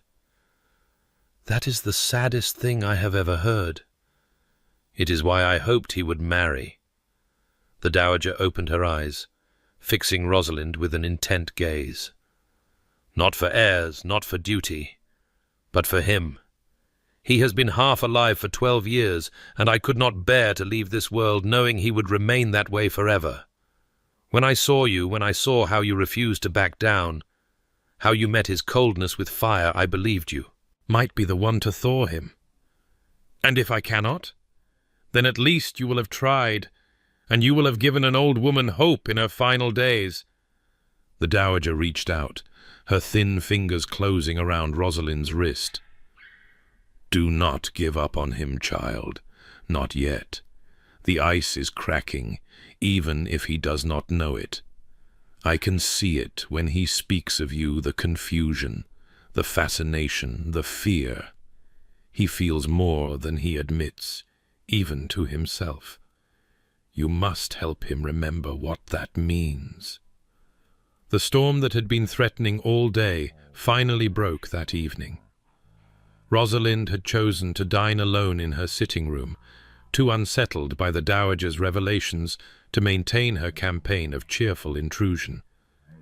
She sat by the fire, watching the flames dance, and thinking about Catherine Ashby, gentle, sweet, adoring Catherine, who had died because Sebastian was young and impatient, and so certain that nothing could touch him. She thought about the wall of ice that had grown up around him in the years since, the carefully constructed fortress of coldness that kept everyone at bay. She thought about his rigid posture, his expressionless face, the way his eyes sometimes flickered with something almost human before shuttering closed again. She thought about how tired it must be maintaining those walls, how exhausting to spend every moment guarding against the possibility of feeling anything. A knock at the door startled her from her reverie. "Come in." The door opened, and Sebastian stepped through. Rosalind rose automatically, surprise rippling through her. He had never come to her private rooms before, never crossed the boundary that separated their carefully segregated lives. Yet here he was, standing just inside her doorway, his expression as unreadable as ever, but his posture somehow different, less rigid, almost uncertain. "Your Grace," she said, "this is unexpected." I was informed you did not come down for dinner. His voice was clipped, but she thought she detected something beneath it. Concern, perhaps, or confusion. I came to ensure you are not unwell. I am perfectly well, thank you, merely tired. From your visit to my grandmother. It was not a question. Yes. Rosalind studied his face, searching for any sign of the wounded boy the dowager had described. We talked for some time. She told me about Catherine. The name landed like a physical blow. She watched Sebastian's entire body go rigid, watched the walls slam into place behind his eyes. My grandmother had no right. She had every right. She loves you. She worries about you. And she believed I should understand why my husband treats me like a stranger, despite the vows we exchanged. There is nothing to understand. His voice was ice. Catherine is dead. That chapter of my life is closed.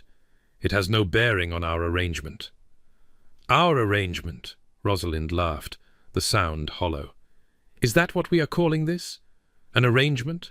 A business transaction with conjugal obligations? It is what It is. Agreed to. Yes, it is. You were very clear that you wanted nothing from me beyond duty and discretion. You were very clear that you were incapable of feeling, that your heart was not part of the bargain.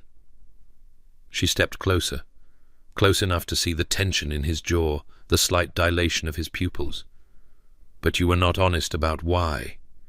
You did not tell me that you had frozen yourself in guilt for 12 years, convinced that loving someone means destroying them. You know nothing about it. I know what your grandmother told me. I know that you were engaged to a woman who adored you, and that she died because of a decision you made, and that you have punished yourself ever since. I know that you chose me because you believed I could not be hurt by your coldness, because I expected nothing, and would therefore demand nothing. Her voice cracked slightly on the next words. I know that you thought you were protecting me, protecting both of us, by ensuring that neither of us would ever feel anything. Sebastian said nothing. His face had gone pale, bloodless, his hands clenched into fists at his sides. But here is what you do not know, Rosalind continued, her heart hammering against her ribs.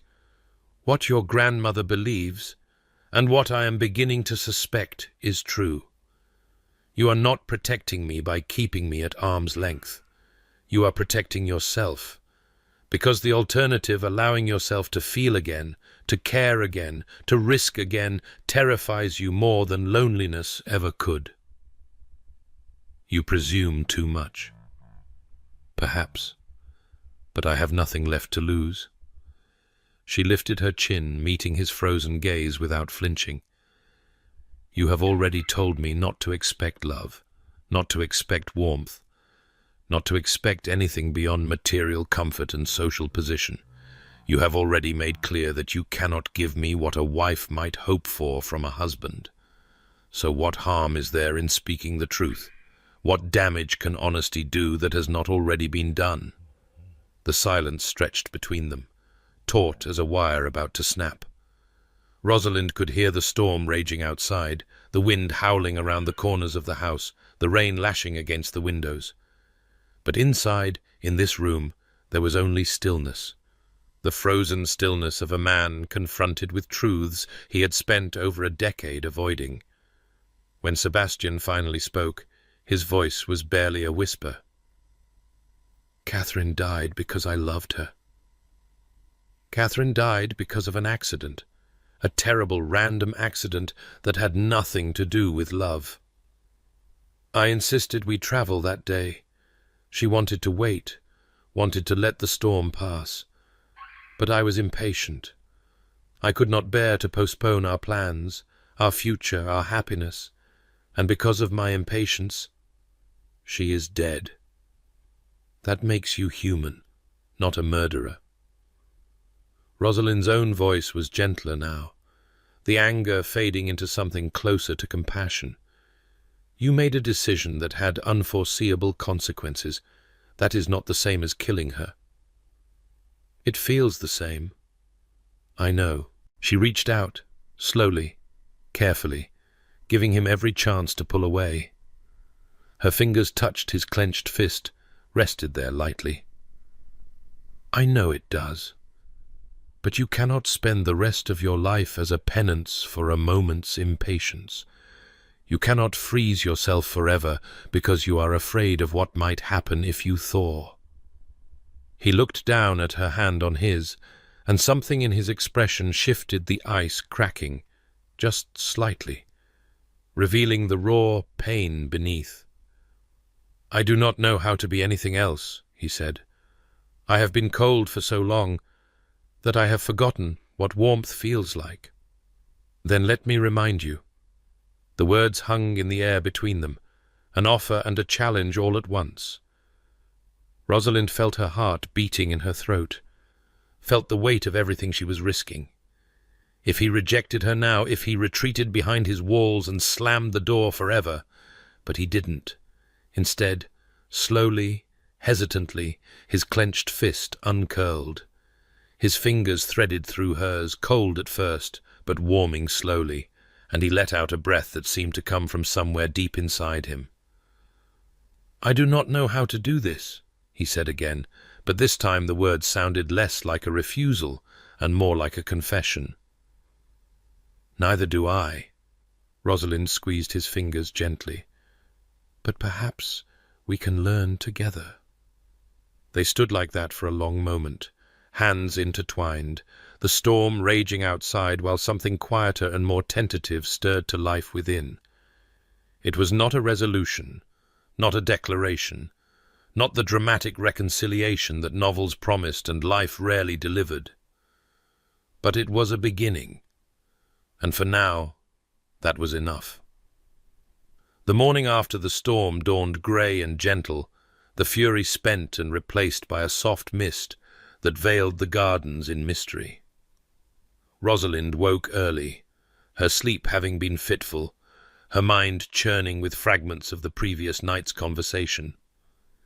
Sebastian had left eventually, retreating to his own rooms with a formal good night that might have been discouraging had she not seen the way his hand lingered on hers before releasing it. He was not healed. She was not foolish enough to believe that one honest conversation could undo 12 years of careful freezing, but something had shifted between them. A door had opened, even if only a crack. She dressed simply and went down to breakfast, half expecting to find him absent, to discover that the daylight had restored his defences and returned them to the careful distance they had maintained before. But he was there. Seated at his usual place, newspaper in hand, he looked up when she entered, and for just a moment something warm flickered in those winter-grey eyes before the familiar mask descended. "Good morning," she said, taking her seat across from him. "Good morning."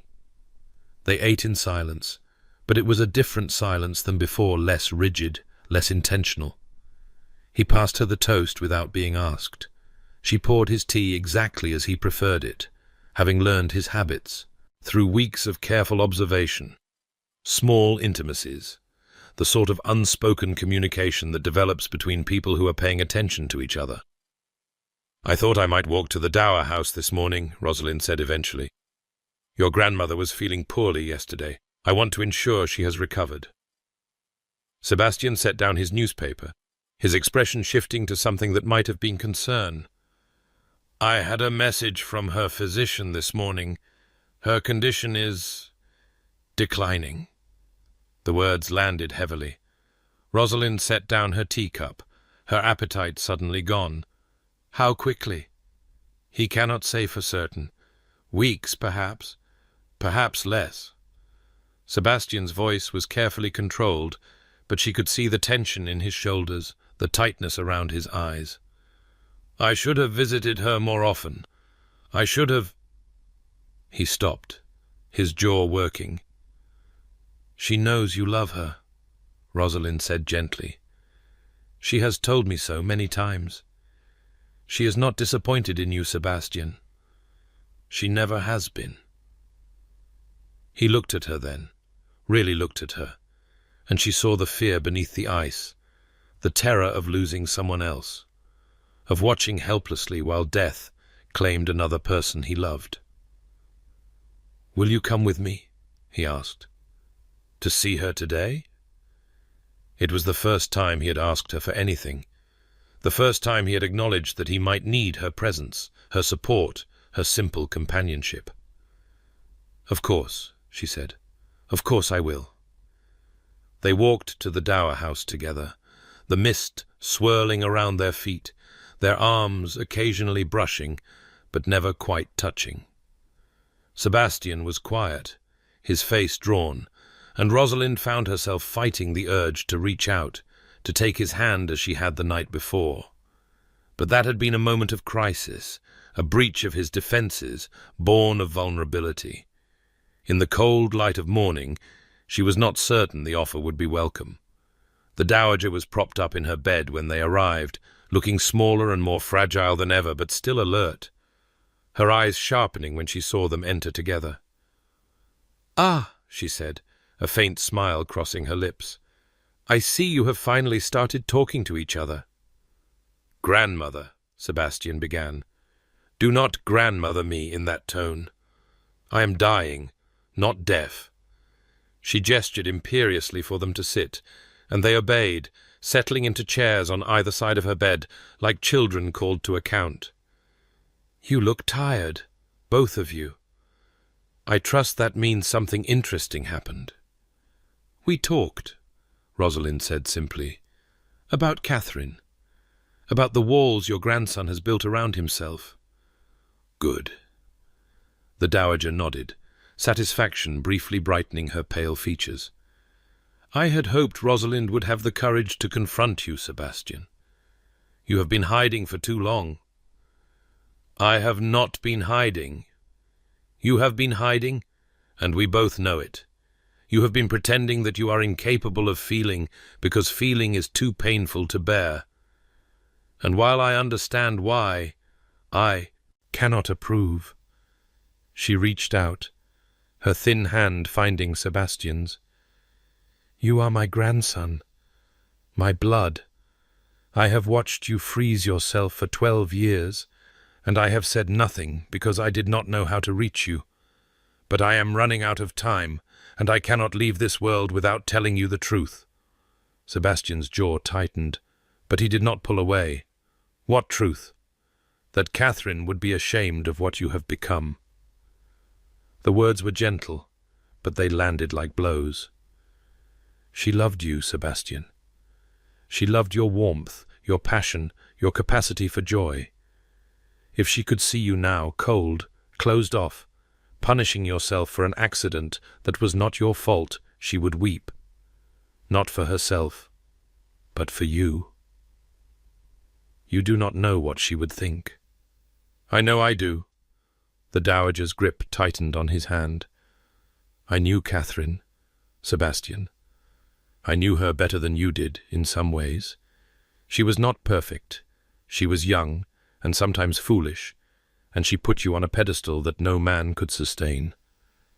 But she was kind, and she was loving, and she would never, never have wanted you to spend your life as a penance for her death." Rosalind watched the struggle playing out across Sebastian's face, the guilt warring with grief, the frozen defenses cracking against the weight of his grandmother's words. She wanted to reach out, to offer comfort, but this was not her moment. This was between Sebastian and the woman who had known him longest, who had watched him become someone she barely recognized. "I killed her," Sebastian whispered. "No." The dowager shook her head firmly. "An accident killed her. A storm killed her. A driver who lost control killed her. You made a decision, an impatient, youthful decision. But you did not wrap your hands around her throat, Sebastian. You did not push her from the carriage. You were not even in the carriage when it happened. You had ridden ahead to speak with someone about the property. You were not there. I should have been there. And you would have died with her." The old woman's voice cracked. "Is that what you wish? That you had died too, leaving me with no grandchildren at all, leaving the title to Marcus, who would have gambled it away before your body was cold. Sometimes, yes, sometimes I wish that. The admission hung in the air, raw and terrible. Rosalind felt tears prick at her eyes, felt her heart break for this man who had spent 12 years wishing himself dead, because the alternative, living with guilt and grief, seemed unbearable. But the dowager only nodded, as if she had known, as if she had always known. "I understand," she said quietly. "I wished the same thing when my husband died, when your mother died. Grief makes us want to follow, to escape, to end the pain by any means necessary. But we are not given that choice, Sebastian. We are given only the choice of how to live with what remains. I do not know how to live without the walls." "Then learn." The dowager released his hand and turned to Rosalind, her gaze fierce and urgent. "Teach him. Show him. You have broken through once. You can do it again, and as many times as it takes until he remembers how to feel without being afraid." "Grandmother, I am dying, Sebastian." The words were calm, matter-of-fact, but they silenced him instantly. "I have perhaps weeks left, perhaps days. I will not be here to badger you into humanity. So I am asking no. I am begging the woman you married to do it for me, to refuse to let you retreat, to remind you every single day that you are worthy of love and capable of giving it." Rosalind looked at Sebastian, at the devastation written on his usually expressionless face, and made a decision. "I will," she said. "I promise." The Dowager Duchess of Ashworth died peacefully in her sleep 3 weeks later, on a crisp December morning when frost had painted the gardens silver. Rosalind was with her at the end, holding one thin hand while Sebastian held the other. They had taken turns through the long nights of her decline, sometimes together and sometimes alone, learning to share the weight of impending grief as they had not yet learned to share anything else. It was not romantic. It was too raw for romance, too urgent. But it was real. For the first time since their wedding, they were facing something together. Sebastian did not cry when his grandmother's breath finally stopped. He simply sat, frozen as always, staring at her peaceful face, as if unable to comprehend that she was gone. Rosalind closed the old woman's eyes gently, arranged her hands on the coverlet, and then turned to her husband. "Sebastian?" He did not respond. "Sebastian?" She moved around the bed, crouching beside his chair, so that she was in his line of sight. "She is gone." "I know." His voice was hollow, distant. "I know she is gone. Look at me." He did, slowly, and what Rosalind saw in his eyes made her breath catch. Not the familiar ice, the ice had melted, finally and completely, and what remained was naked grief, naked pain, the raw wound of a man who had just lost the last person in the world who truly knew him. "She loved you," Rosalind said softly. "She loved you more than anything, and her final wish was that you would let yourself be happy again.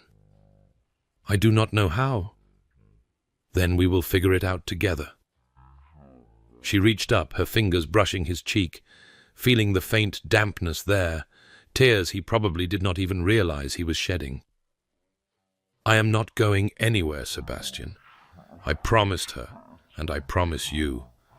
Whatever happens now, you will not face it alone." He stared at her for a long moment, something shifting behind his eyes. Recognition, perhaps, or gratitude, or something deeper that neither of them had names for yet. And then, slowly, carefully, he reached out and pulled her into his arms. It was not a romantic embrace. It was desperate, almost clumsy, the awkward grip of a man who had forgotten how to seek comfort and was relearning in real time. But Rosalind held on, her arms wrapping around him, her face pressed against his shoulder, and she let him cling to her as the first real sobs shook his body. They stayed like that for a long time, while the fire burned low and the winter sun rose fully over Ashworth Park, while the household stirred into quiet mourning around them. Two people learning to lean on each other, learning to share grief instead of bearing it alone. It was not happiness. Not yet. But it was something. The funeral brought Marcus to Ashworth Park.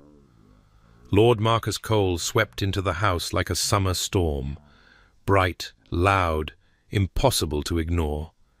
He was everything Sebastian was not. Golden-haired where his brother was dark, quick to smile where Sebastian rarely moved his face at all, brimming with charm and careless warmth that seemed almost aggressive in the wake of the dowager's death. Rosalind disliked him immediately, or rather, she distrusted him, distrusted the easy manner that felt like performance, the concerned inquiries about Sebastian that seemed more curious than caring, the way his eyes lingered on her a moment too long when they were introduced. "So, you are the miracle worker," he said, pressing a kiss to her hand that lasted several seconds longer than propriety allowed. "The woman who finally convinced my brother to take a bride. I confess, I had given up hope that he would ever find anyone willing to endure his company." "Your brother's company is perfectly pleasant," Rosalind replied coolly, extracting her hand, "when one makes the effort to know him properly." Marcus's eyebrows rose, amusement flickering across his handsome face. "A champion already. How refreshing. Most people find Sebastian rather difficult to champion." "Most people do not look closely enough." She walked away before he could respond, but she felt his gaze following her across the room, speculative, assessing, and when she glanced back, she caught something in his expression that made her uneasy. Not attraction, but calculation. As if he were measuring her, weighing her, trying to determine how she might be used. She mentioned it to Sebastian that evening, as they sat together in the library, a ritual they had developed in the weeks of his grandmother's decline, a nightly hour of shared silence that had gradually evolved into shared conversation. "Your brother makes me uncomfortable." Sebastian looked up from the book he was not really reading. "Marcus makes everyone uncomfortable. It is his particular gift." "No, this is different. He looks at me as if I am a piece on a chessboard, as if he is trying to determine my strategic value." "That is precisely what he is doing." Sebastian set the book aside, his expression darkening. "Marcus has never quite forgiven me for being born first. He had 12 years to hope that I would die without issue and leave him the title.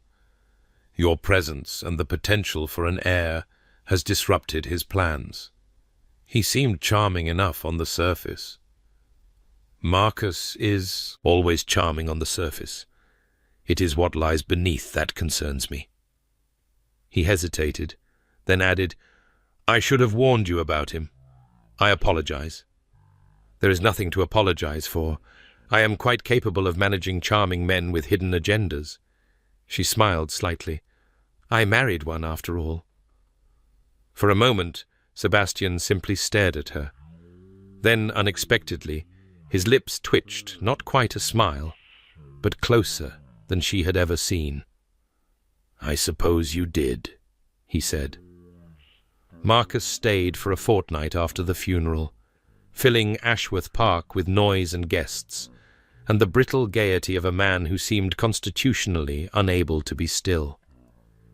He threw himself into the role of bereaved grandson with theatrical enthusiasm, speaking warmly of the dowager to visitors and organizing elaborate dinners in her memory that seemed more about displaying his own generosity than honoring the dead. Through it all, Sebastian retreated, Not into the frozen distance of before, that ice had cracked too thoroughly to reform, but into a quieter withdrawal, a reserve born of grief rather than self-protection. He attended the dinners Marcus organized, but said little, endured the parade of sympathetic visitors, but escaped as soon as courtesy allowed, and spent increasing amounts of time in the library with Rosalind, where Marcus's relentless brightness could not reach. "He exhausts me," Sebastian admitted one evening, watching the fire rather than meeting her eyes. "He has always exhausted me, but now I have no patience left for performance." "Then don't perform." Rosalind set aside her embroidery. She had taken it up more for the excuse to sit with Sebastian than any real interest in needlework, and turned to face him fully. "This is your house. You are the Duke. If you wish Marcus to leave, you have only to say so. He is my brother, and you are grieving. You are allowed to grieve in peace." Sebastian was quiet for a long moment. Then slowly, he reached out and took her hand, a gesture that still surprised her each time he initiated it, a small miracle of thawing that she treasured more than she could say. "Thank you," he said quietly, "for understanding. I have my moments. You have rather more than moments." He met her eyes then, and what she saw there made her breath catch.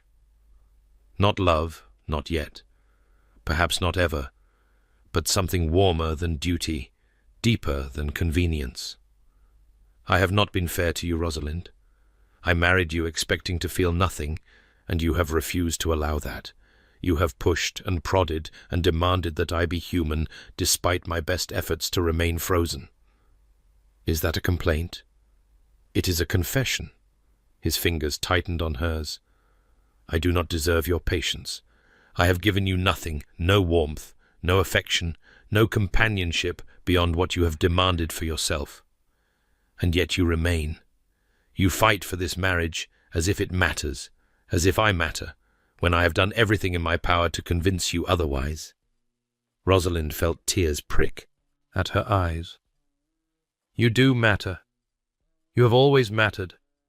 I simply refuse to let you convince me otherwise." "Why?"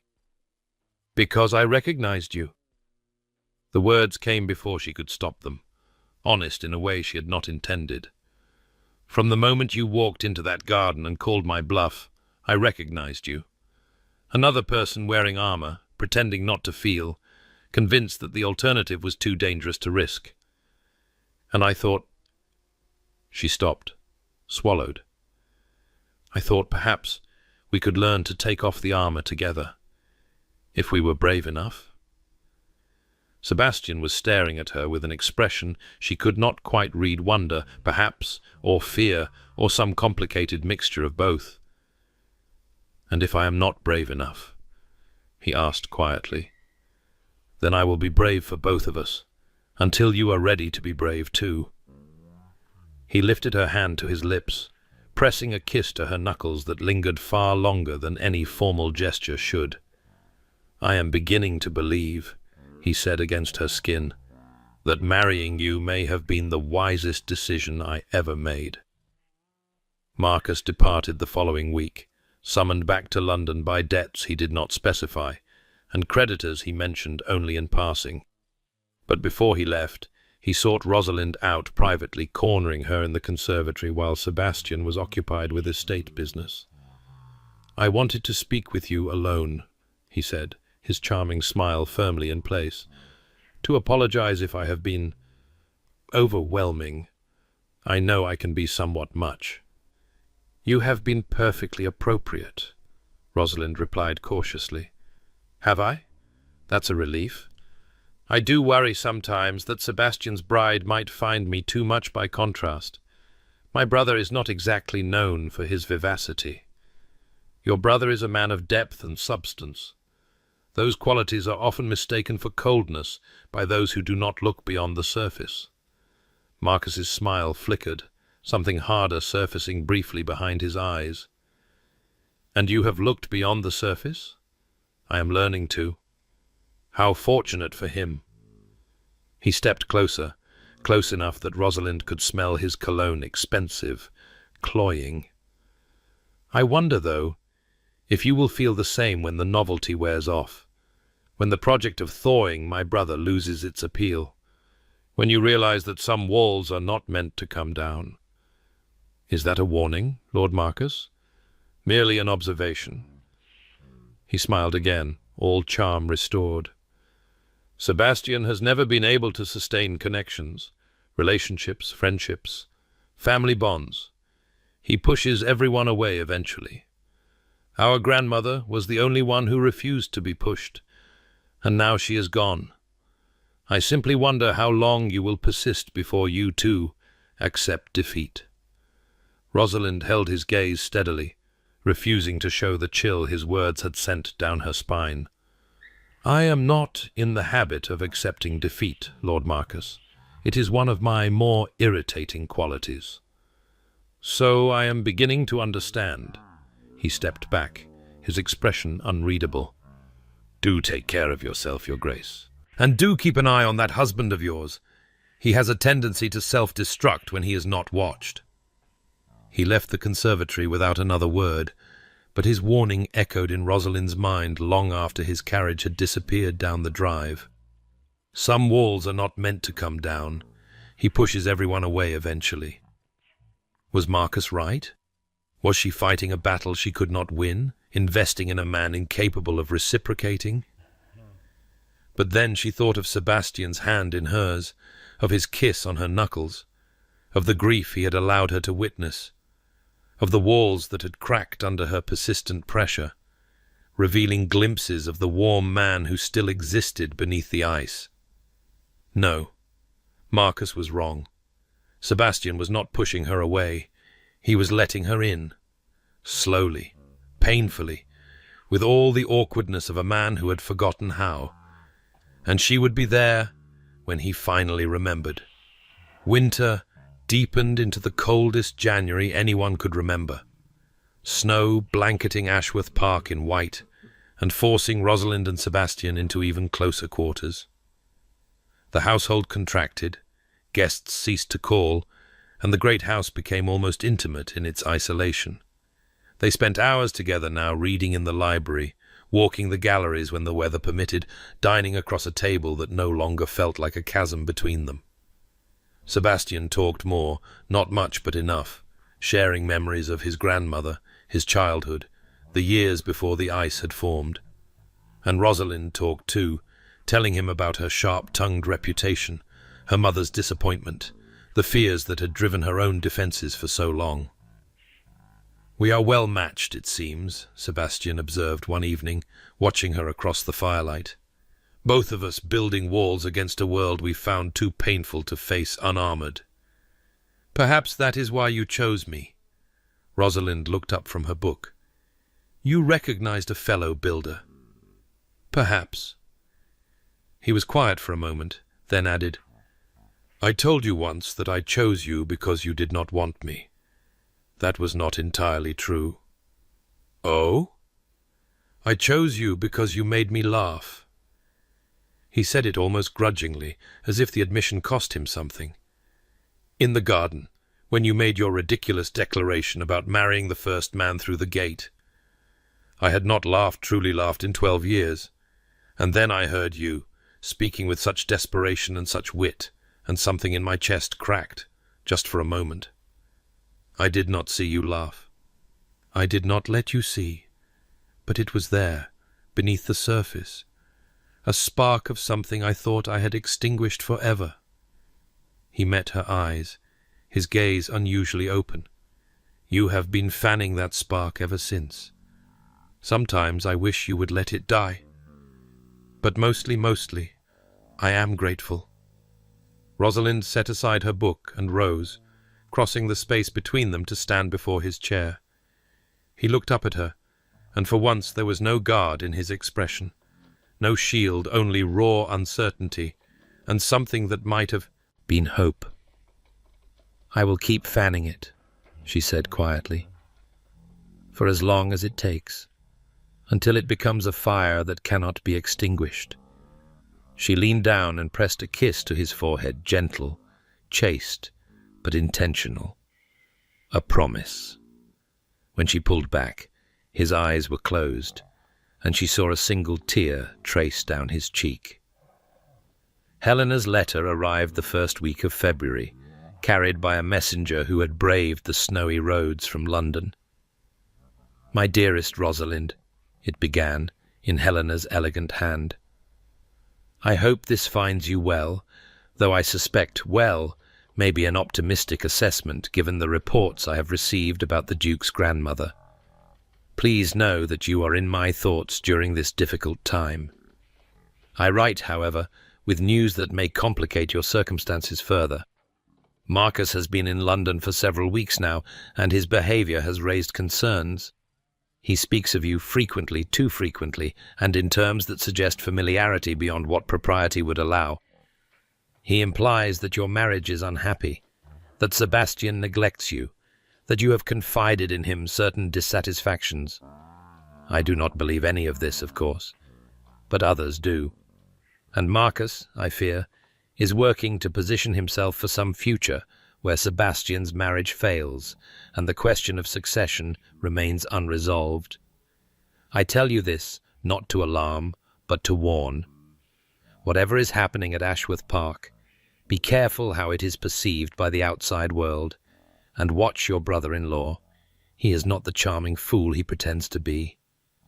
With love and concern, Helena Rosalind read the letter twice, her heart sinking with each word.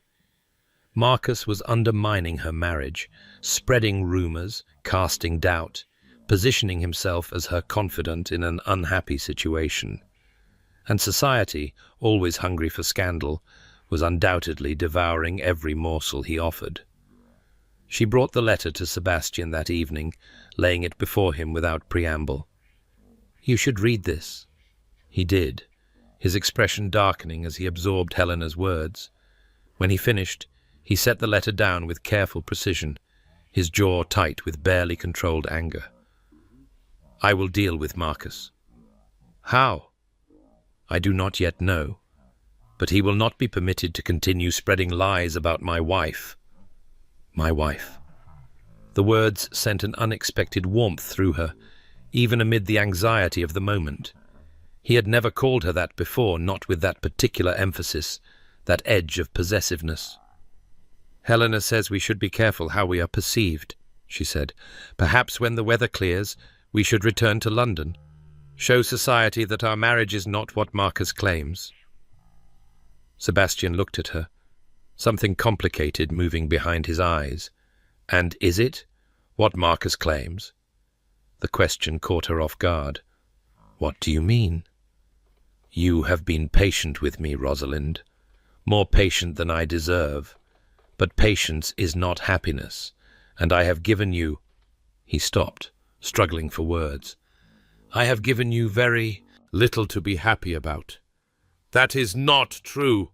Is it not? We have been married nearly 4 months. We share meals, conversations, the occasional library evening, but we do not share—" He broke off again, his cheeks flushing slightly. "We do not share what married people are supposed to share." Rosalind felt her own face heat. They had not discussed this, the physical aspect of their arrangement, the air he had said he required. After the wedding night, he had maintained careful distance, and she had not pushed, sensing that intimacy would need to come at his pace if it was to mean anything. "I did not wish to presume," she said carefully.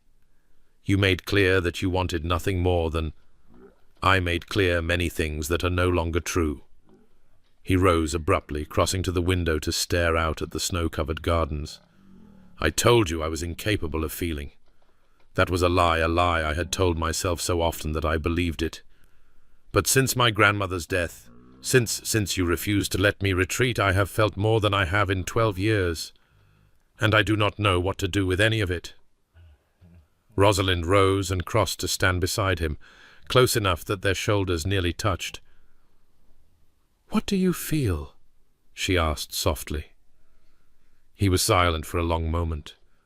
When he spoke, his voice was rough, uncertain.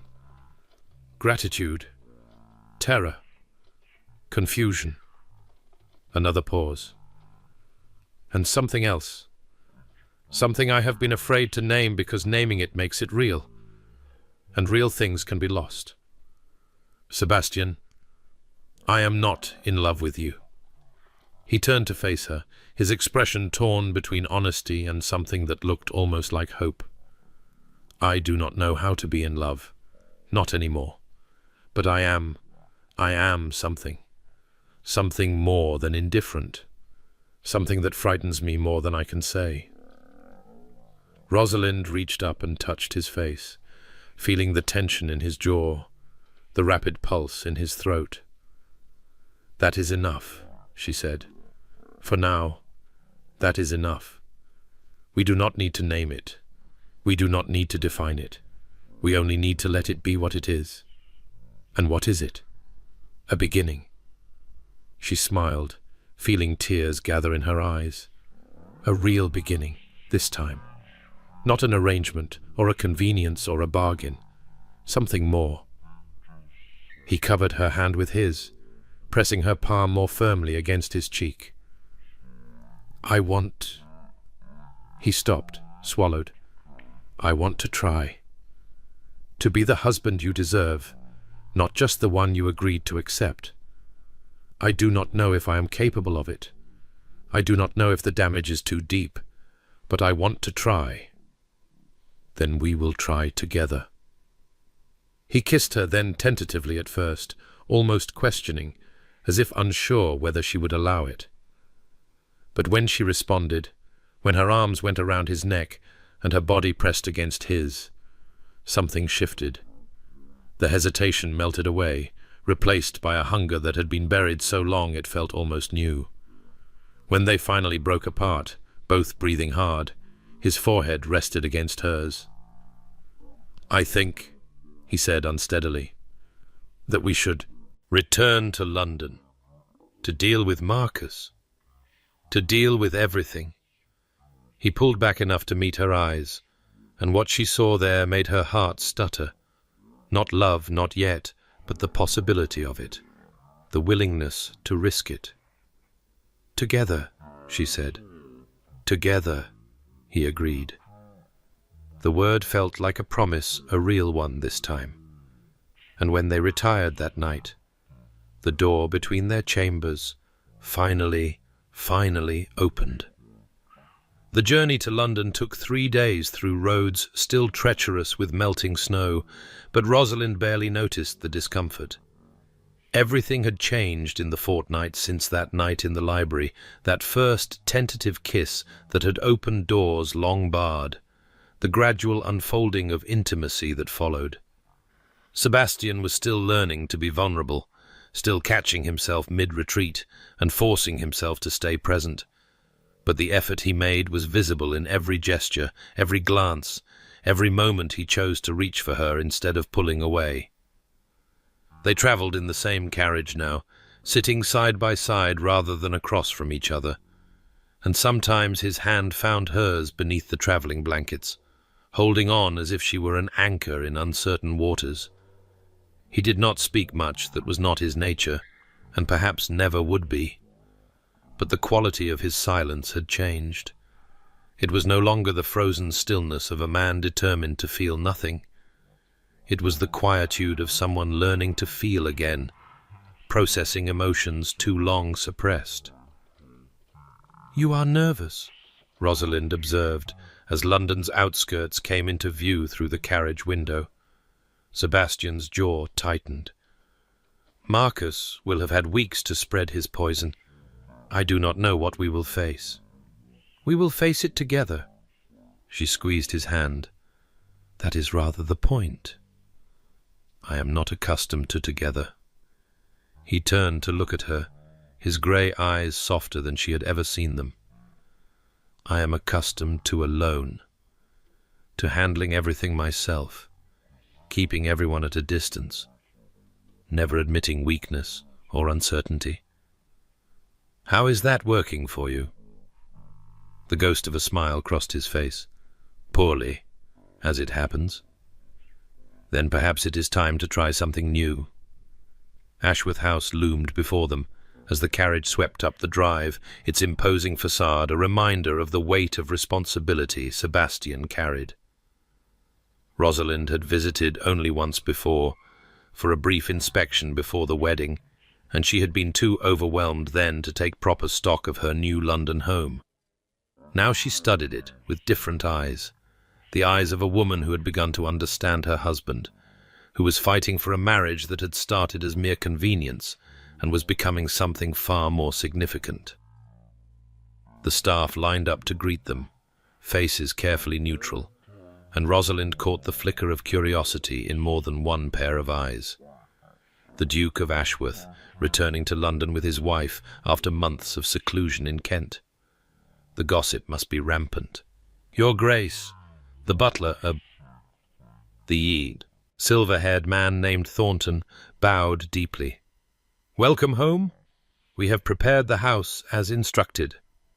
"Thank you, Thornton. Her Grace will be using the Duchess's suite." Sebastian's hand came to rest at the small of Rosalind's back, a gesture of possession that was also, somehow, one of protection. "Please ensure she has everything she requires." "Of course, Your Grace."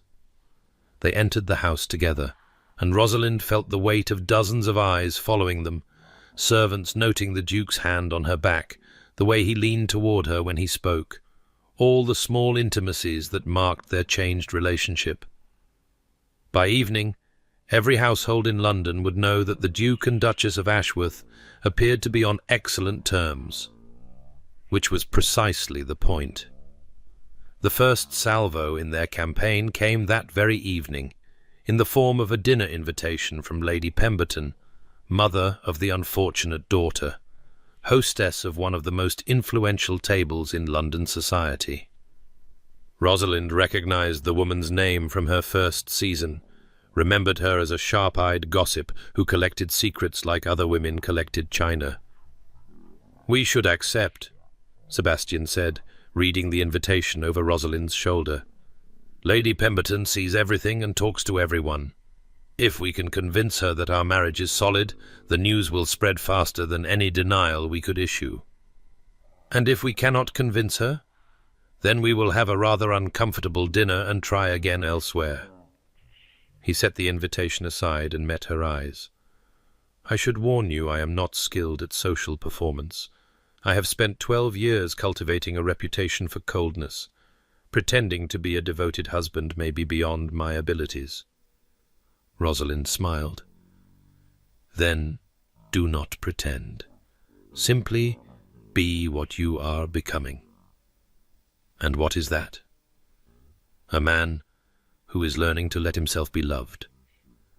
Something flickered in his eyes, that raw vulnerability she had begun to recognize, the part of him that still could not quite believe this was real. But he did not retreat, did not raise his walls. He simply nodded and pressed a kiss to her forehead. "I will try," he said, "for you." Lady Pemberton's dinner was a glittering affair, the cream of London society packed into a dining room designed to impress and intimidate. Rosalind recognized faces from her failed season's women who had pitied her, men who had dismissed her, society matrons who had clucked their tongues over her sharp tongue and unmarriageable nature. Now they stared with open curiosity as she entered on the arm of the Duke of Ashworth. She felt Sebastian tense beside her, felt the rigid posture that was his default response to social situations. But when she squeezed his arm gently, he glanced down at her, and something in his expression softened. "Courage," she murmured. "I was about to say the same to you." They moved through the crowd together, a united front that drew whispers in its wake. Rosalind caught fragments of conversation. "Never seen him so attentive. She looks well." Marcus said they barely spoke, and allowed herself a small smile of satisfaction. Let them wonder. Let them gossip, as long as the gossip favored her marriage rather than undermined it. Lady Pemberton descended upon them with all the subtlety of a cavalry charge. "Your Graces, how delightful that you could join us." Her sharp eyes swept over them both, missing nothing. "We had begun to despair of seeing you in London this season. The Kent countryside must be very appealing indeed." "My grandmother's final illness required my presence," Sebastian replied, his voice carefully neutral. "Now that we have attended to family matters, I saw no reason to deprive my wife of the pleasures of the season." "How thoughtful of you." Lady Pemberton's gaze fixed on Rosalind with predatory interest. "And how are you finding married life, Your Grace? It must be quite an adjustment after so many years." She trailed off delicately, the implication clear. "After so many years of failure to secure a husband." "I am finding it most agreeable," Rosalind replied, keeping her voice pleasant despite the barb. "The Duke has been everything that is considerate." "Has he?" Lady Pemberton's eyebrows rose. "That is not quite the impression one receives from certain quarters." Sebastian's hand tightened on Rosalind's arm, but his expression remained impassive. "I cannot account for the impressions of certain quarters. I can only assure you that my wife speaks the truth." Of course. But Lady Pemberton's smile suggested she was filing this exchange away for future analysis. "Well, I must circulate. Do enjoy the evening." She swept away, leaving Rosalind and Sebastian in a pocket of relative privacy. "That woman is dangerous," Sebastian murmured. "That woman is the key to London society. If we can convince her, we can convince anyone." "And if we cannot?" Rosalind looked up at him, at the face she had grown to know so well over these past months, the sharp features, the winter-grey eyes, the rare smile that transformed his entire countenance when it appeared. "Then we will weather the storm together," she said, "as we have weathered everything else." Dinner itself was an exercise in careful diplomacy. Rosalind found herself seated between Lord Hartley, a bore of the first water, and Sir Edmund Crawley, whose interest in agricultural reform might have been fascinating had he not been so determined to explain it in excruciating detail. Sebastian was at the far end of the table, separated from her by a sea of guests, but she caught his eye occasionally across the candelabras, and saw the same grimly determined expression she suspected she was wearing. This was the battlefield, and they would win it together.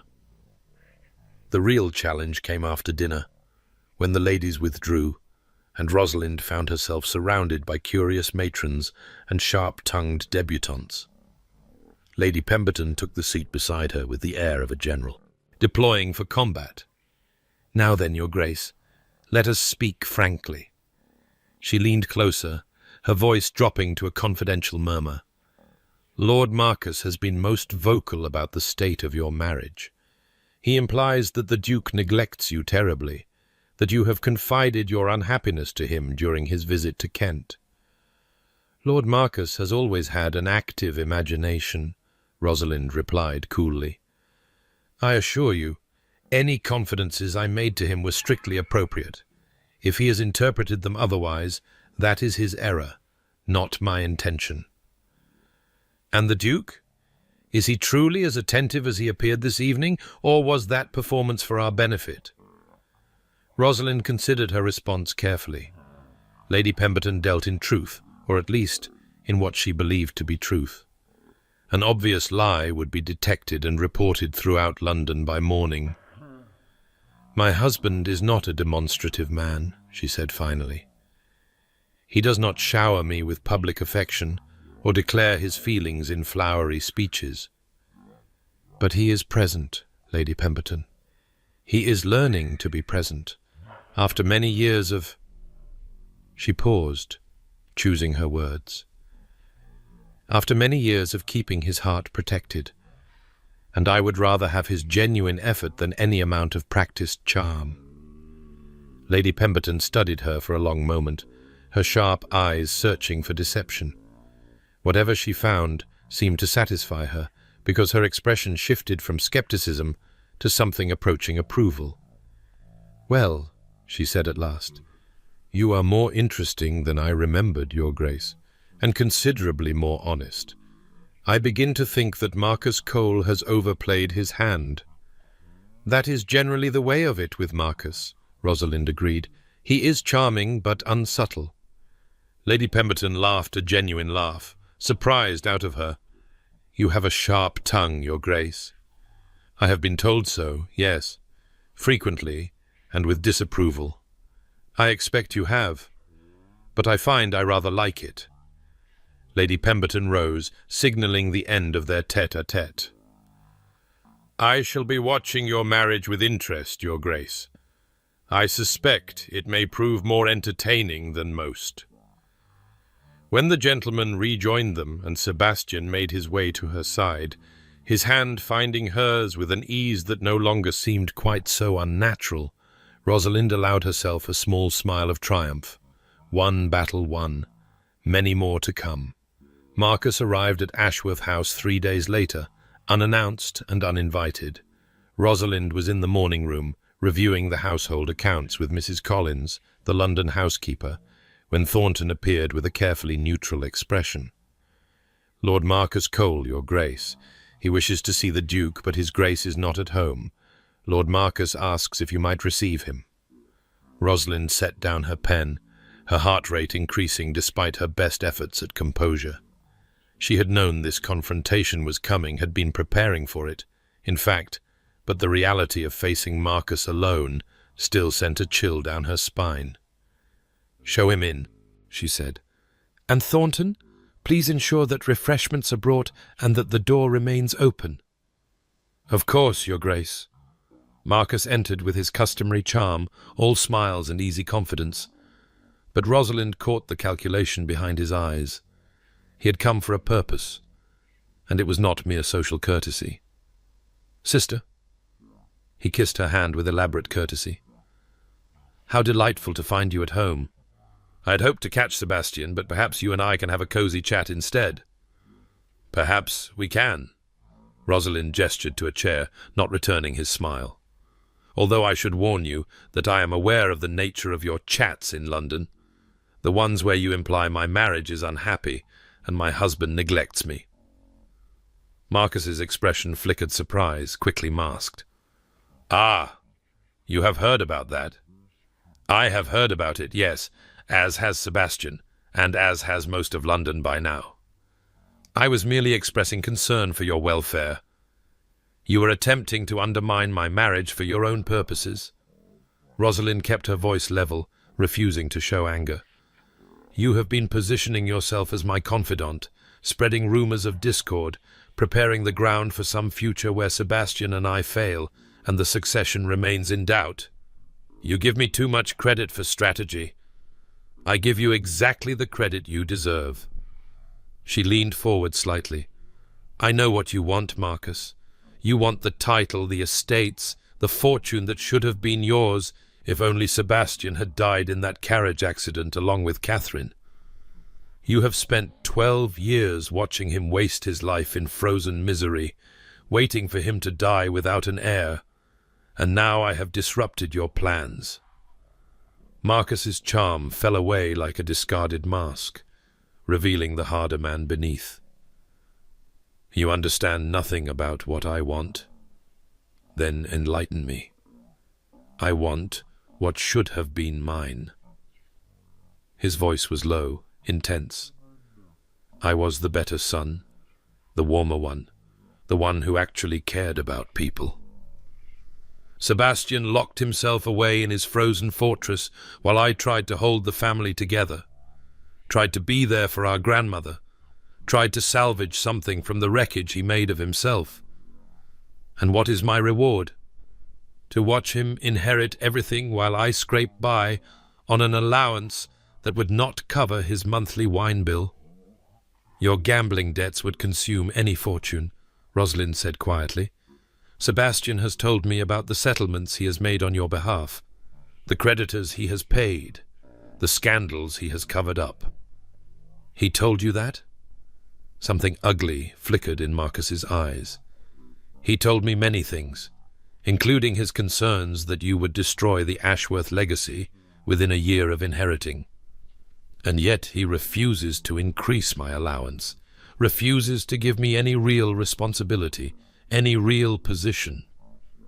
because you have proven yourself unworthy of it. Rosalind stood, signaling that the interview was nearly over. I'm sorry for your disappointments, Marcus. Truly I am, but I will not allow you to destroy my marriage in pursuit of your own ambitions. You think your marriage can survive what is coming? Marcus rose as well, his expression dark. Sebastian cannot love you. He is incapable of it. He will retreat into his ice eventually, and you will be left alone in that great cold house, wondering why you ever thought you could save him. Perhaps. Rosalind met his gaze without flinching. Or perhaps I will prove you wrong. Either way, you will not be there to witness it. Sebastian is preparing to cut your allowance significantly in response to your behavior, and I rather think he may ask you to avoid Ashworth properties for the foreseeable future. He cannot. He can. He is the Duke, Marcus, and I am the Duchess. Between us, we have rather more power than you seem to realize. For a long moment, Marcus simply stared at her. Then, slowly, his charming mask slid back into place, but it was thinner now, the calculation beneath more visible. You are not what I expected, he said. When Sebastian announced his engagement, I thought a desperate spinster, grateful for any match, someone I could manipulate, could use to my advantage. He shook his head. I underestimated you. Most people do. It is one of my few advantages. It is more than one. He moved toward the door, pausing on the threshold. You may have won this round, Your Grace, but my brother's demons are older and deeper than you know. Do not be surprised when they swallow him whole. He left before she could respond, and Rosalind sank back into her chair, suddenly trembling with the effort of maintaining her composure. Her hands shook as she reached for her cold tea, and she had to set the cup down before she spilled it. She had stood her ground. She had defended her marriage, exposed Marcus's machinations, asserted her power as Duchess. But his final words echoed in her mind, refusing to be silenced. My brother's demons are older and deeper than you know. What else was there? What other shadows lurked in Sebastian's past, waiting to emerge and destroy everything they had built? Sebastian found her still in the morning room an hour later, staring at nothing. Thornton told me Marcus was here. He crossed to her side, his expression concerned. Are you all right? I'm fine. She forced a smile. We had a frank exchange of views. How frank? I may have informed him that you were cutting his allowance and banning him from family properties. Sebastian's eyebrows rose. Did you? I thought it best to be direct. She looked up at him. Was I wrong? No. He took the chair across from her, his gaze searching her face. I was going to tell him the same thing myself. I am only sorry you had to bear the brunt of his reaction. He was unpleasant, but not dangerous. She hesitated. He said something before he left, about your demons being older and deeper than I know. Sebastian went very still. Did he? What did he mean? Rosalind, I need to know. She reached out and took his hand, feeling the tension in his fingers. If there are shadows I do not yet understand, I need to know about them. I cannot fight what I cannot see. For a long moment he did not speak. His gaze dropped to their joined hands, his thumb tracing absent patterns on her skin. Catherine was not the first person I lost, he said finally. She was simply the last, before I decided to stop losing anyone. Tell me. My mother. His voice was rough. You know she died when I was young. What you may not know is that I was with her. I was 8 years old, sitting beside her bed, holding her hand while she faded away. She made me promise to take care of the family, to be strong, to carry the weight she was leaving behind. And then she was gone, and I was alone with a promise I had no idea how to keep. Rosalind tightened her grip on his hand but did not speak. My father, he fell apart after she died, threw himself into drink, into affairs, into anything that would distract him from the grief. He was never cruel to Marcus and me, but he was absent, gone, even when he was in the same room. I tried to be what my mother had asked, strong, responsible, the one who held everything together, but I was a child. I was not equipped for the weight.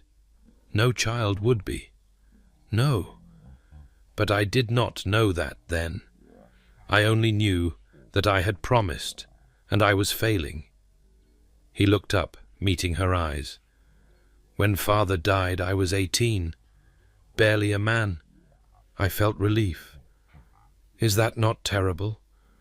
Relief that the reminder of my failures was finally gone, that I could rebuild without his shadow hanging over everything. That is not terrible. That is human. Catherine understood that. She was the only one who ever understood, or so I thought. She listened when I spoke of my mother, my father, the weight I carried. She made me believe I could set it down, could be happy, could be something other than the cold, controlled duke I had become. His voice cracked slightly. And then she died too. And I knew it was my fault. Whatever anyone said. Everyone I loved died. Everyone I allowed close was destroyed by that closeness. The only way to protect anyone, to protect myself, was to feel nothing. To need no one. To freeze.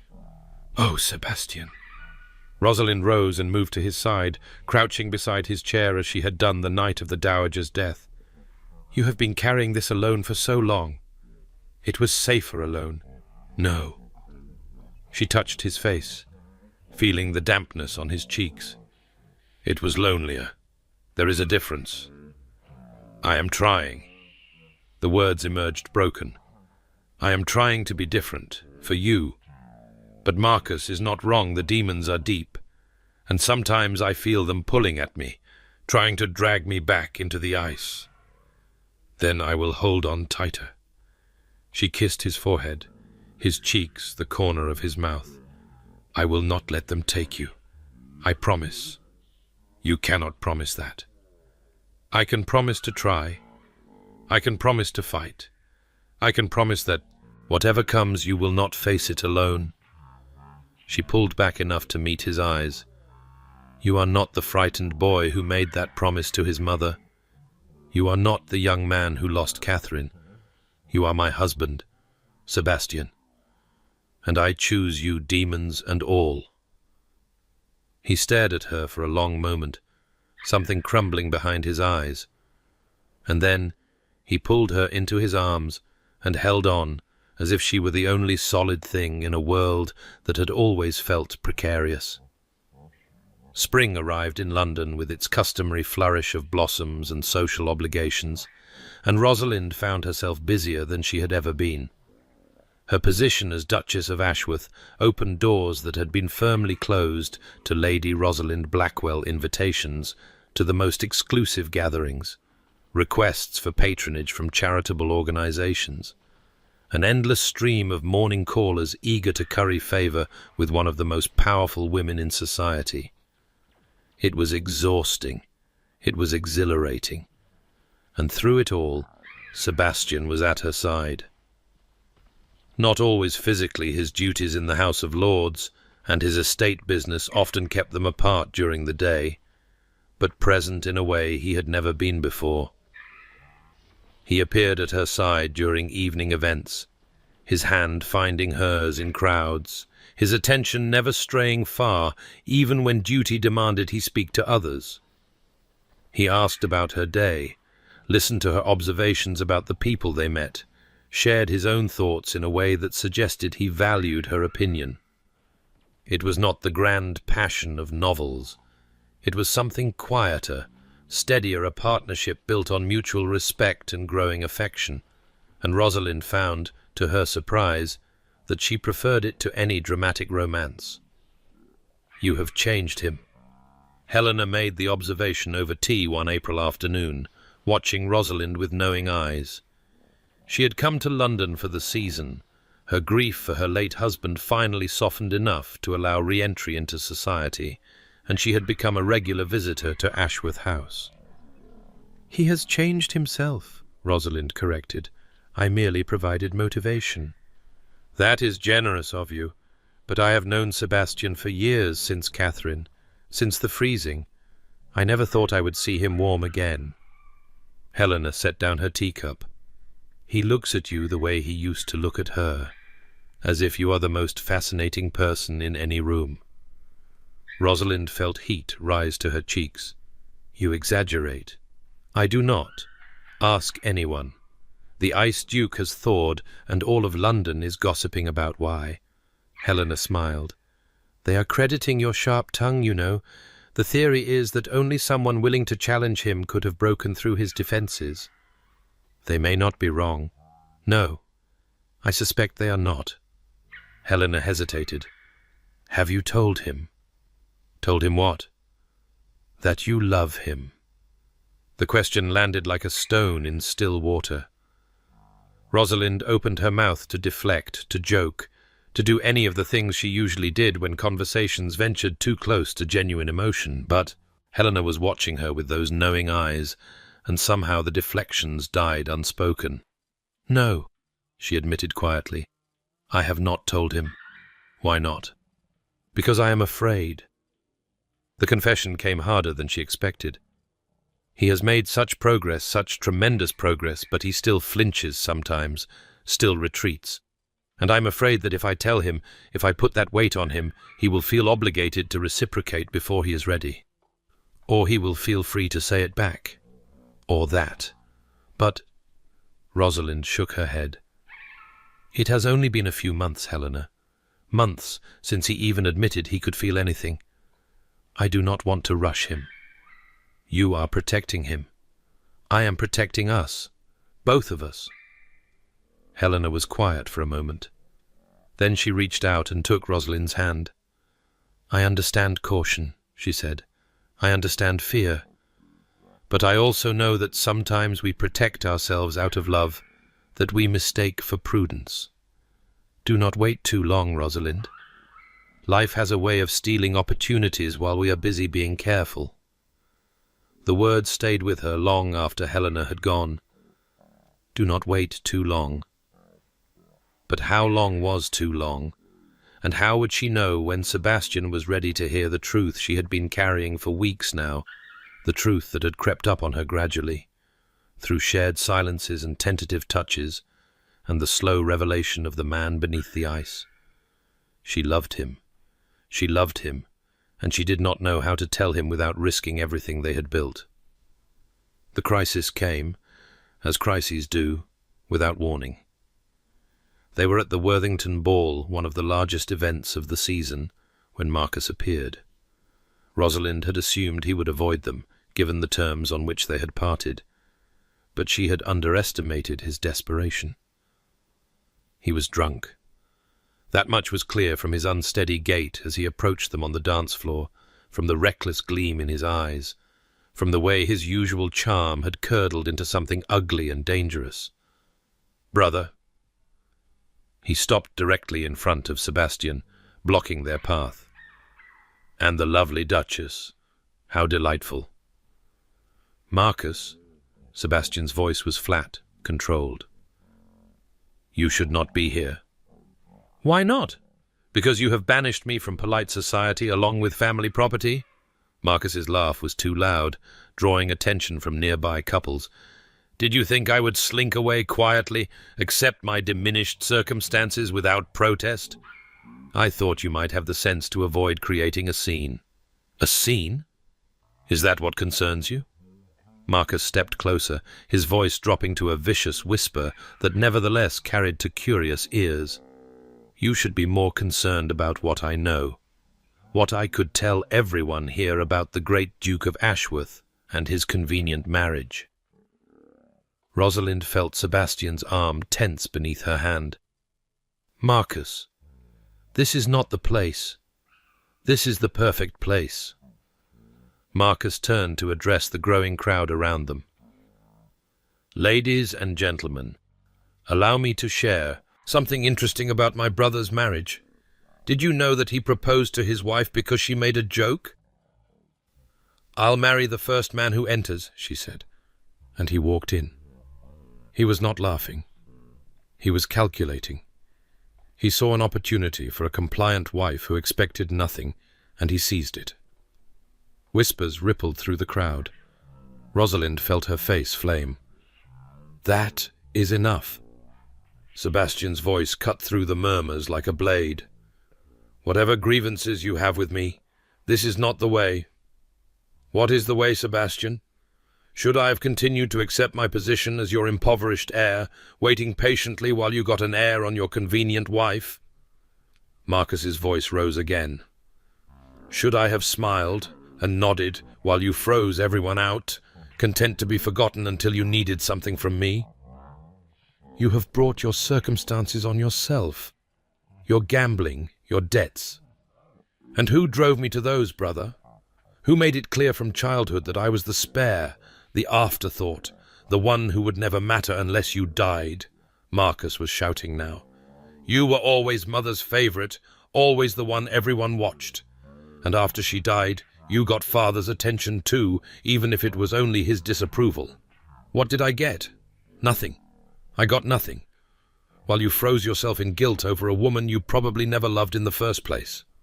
The slap of Sebastian's hand against Marcus's face echoed through the suddenly silent ballroom. Rosalind had never seen Sebastian lose control, not once, in all their months together. But Marcus had found the weak point, the spot where the ice was thinnest, and he had struck with vicious precision. Catherine. He had invoked Catherine. How dare you? Sebastian's voice was barely recognizable, shaking with a rage that had been frozen for over a decade. How dare you speak of her? Why not? You never did. You locked her away like everything else you felt, and you expected the rest of us to pretend she never existed. Marcus touched his reddened cheek, something bitter and satisfied in his expression. At least I made you feel something, brother. After all these years. Sebastian stepped forward, and Rosalind grabbed his arm. Stop! She put herself between them, facing her husband with every ounce of authority she possessed. Not here. Not like this. He has no right. I know he has no right. But if you continue this, you will give him exactly what he wants, proof that the Ice Duke can be provoked, that his control is a facade, that his demons are still in charge. She held his gaze, willing him to hear her. You are better than this. You are stronger than this. Please, Sebastian, walk away. For a terrible moment, she thought he would ignore her. The rage in his eyes was so raw, so unfamiliar, that she hardly recognized him. But then something shifted. The rage banked, controlled, pushed back beneath the surface. You are right, he said quietly. As always. He turned and walked, away, leaving Marcus and the gaping crowd behind. Rosalind followed, her heart pounding, aware of every whisper and stare that tracked their exit. The scandal would be all over London by morning. Whatever progress they had made in rehabilitating their image, Marcus had undone in 5 minutes of drunken spite. But that was a problem for tomorrow. Tonight, she needed to reach her husband before the ice reformed entirely. She found him in the carriage, sitting in the darkness with his head in his hands. Sebastian. He did not look up. I should not have struck him. No. But you stopped yourself from doing worse. That matters. Does it? He raised his head, and even in the dim light she could see the devastation in his expression. He was right, Rosalind, about all of it. I have spent my life frozen, pushing everyone away, expecting the world to accommodate my grief. I married you for convenience. I treated you as a solution rather than a person. Stop. She sat beside him and took his hands in hers. "Listen to me. Whatever Marcus said, whatever truths he wrapped in cruelty, they do not define our marriage. The way we started does not dictate the way we continue. I have given you so little. You have given me everything." The words came easily now, the fear falling away in the face of his pain. "You have given me honesty, Sebastian. Genuine honesty, not the polished pretense society trades in. You have given me partnership, a true partnership, where my voice matters and my presence is valued. You have given me hope that I might actually be loved for who I am, sharp tongue and difficult nature and all. Rosalind, I love you." She said it simply, directly, with none of the careful hedging she had planned. "I love you, Sebastian, not despite your coldness or your grief or your demons, but because of who you are beneath all of it. The man who checks on the tenant farmers and funds schools in secret and holds my hand when he thinks no one is watching. That is who I love. And nothing Marcus says can change that." He stared at her in the darkness, his expression unreadable. "You love me," he repeated, as if testing the words for truth. "I love you. I have loved you for weeks, probably longer. I was afraid to say it, afraid of pressuring you, afraid of rushing what was growing between us. But Marcus made me realize that I cannot protect us by staying silent. I can only protect us by speaking the truth." "The truth?" His voice was rough. "And what is the truth about me?" "The truth is that you are learning to feel again, that you have made more progress in 6 months than most people make in a lifetime, that every day you choose to be present instead of frozen is a victory, even when it does not feel like one." She squeezed his hands. "The truth is that I am proud of you, Sebastian, proud to be your wife. And nothing Marcus or anyone else says can take that away." He was quiet for a long moment. The carriage rocked gently as it made its way through London's dark streets. And then, slowly, he lifted her hands to his lips and kissed them. "I am not—" He stopped, swallowed. "I am not certain I know how to love. It has been so long since I allowed myself to feel anything resembling, but when I look at you—" He broke off again, struggling for words that did not come easily. "When I look at you, I feel something that frightens me and steadies me in equal measure, something that makes me want to be better than I am." "That is love," Rosalind said gently. "Or at least it is how love begins." "Is it enough? For you?" "It is everything." She leaned forward and kissed him, softly, a promise rather than a demand. "It is everything I need." The scandal, as expected, was tremendous. For 3 days, London talked of nothing else the Duke of Ashworth striking his brother at the Worthington ball, the confrontation witnessed by half of society, the accusations Marcus had hurled about convenient marriages and frozen hearts. Lady Pemberton's drawing-room was reportedly the site of endless speculation about what it all meant for the Ashworth succession. Sebastian and Rosalind weathered it together. They did not hide. They attended events, made calls, presented a united front that contradicted every word Marcus had spoken. Sebastian was more publicly affectionate than he had ever been, taking her hand, leaning close to speak to her, looking at her in ways that left no doubt about his feelings, even if he had not yet spoken the words. And slowly the tide turned.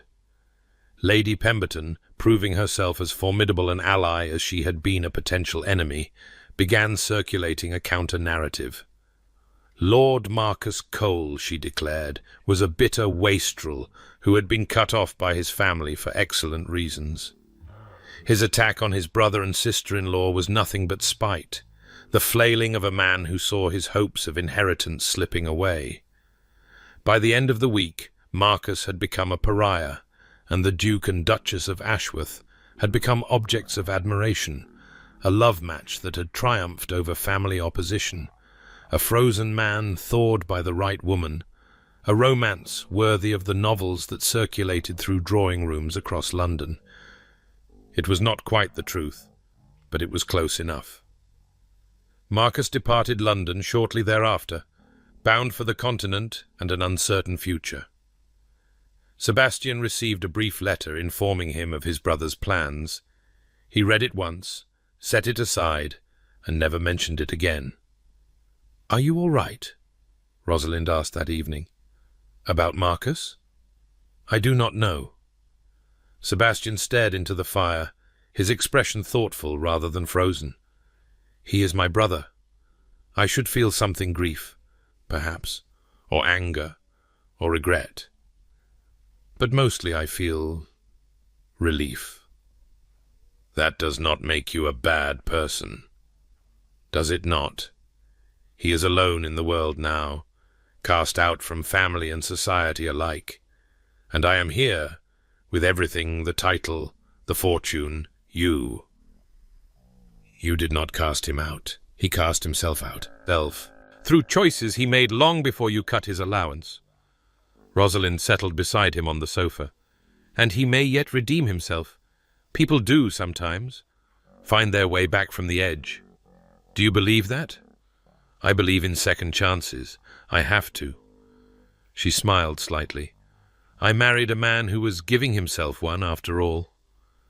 He looked at her, really looked at her, and something in his expression shifted. "I love you." The words fell into the silence between them, simple and direct, without fanfare or flourish. Rosalind felt her breath catch. "What?" "I love you." He said it again, more steadily this time. "I have been trying to find the right words, the right moment, and there is never a right moment, so I am simply saying it. I love you, Rosalind. I love your sharp tongue and your stubborn spirit and the way you refuse to let me freeze you out. I love that you fight for things worth fighting for, and that you decided our marriage was worth fighting for, even when I gave you every reason to walk away." Tears pricked at her eyes. "Sebastian, I know I have been slow. I know I am still learning, still healing, still fighting demons that have lived in me for over a decade. But I wanted you to know, I wanted you to hear the words that you are not alone in this. Whatever we are building, whatever we are becoming, I am in it, completely, for the rest of my life." She kissed him then, deeply, thoroughly, with all the emotion she had been holding back for months. And when they finally broke apart, both breathless, she saw something in his eyes that she had never seen before. Joy. Simple, uncomplicated joy. "I love you too," she whispered, in case there was any doubt. There was not. He pulled her close, tucking her against his side. "But it is nice to hear all the same." 8 years later, on a warm June afternoon, Rosalind stood at the window of Ashworth Park and watched her husband teaching their eldest son to ride.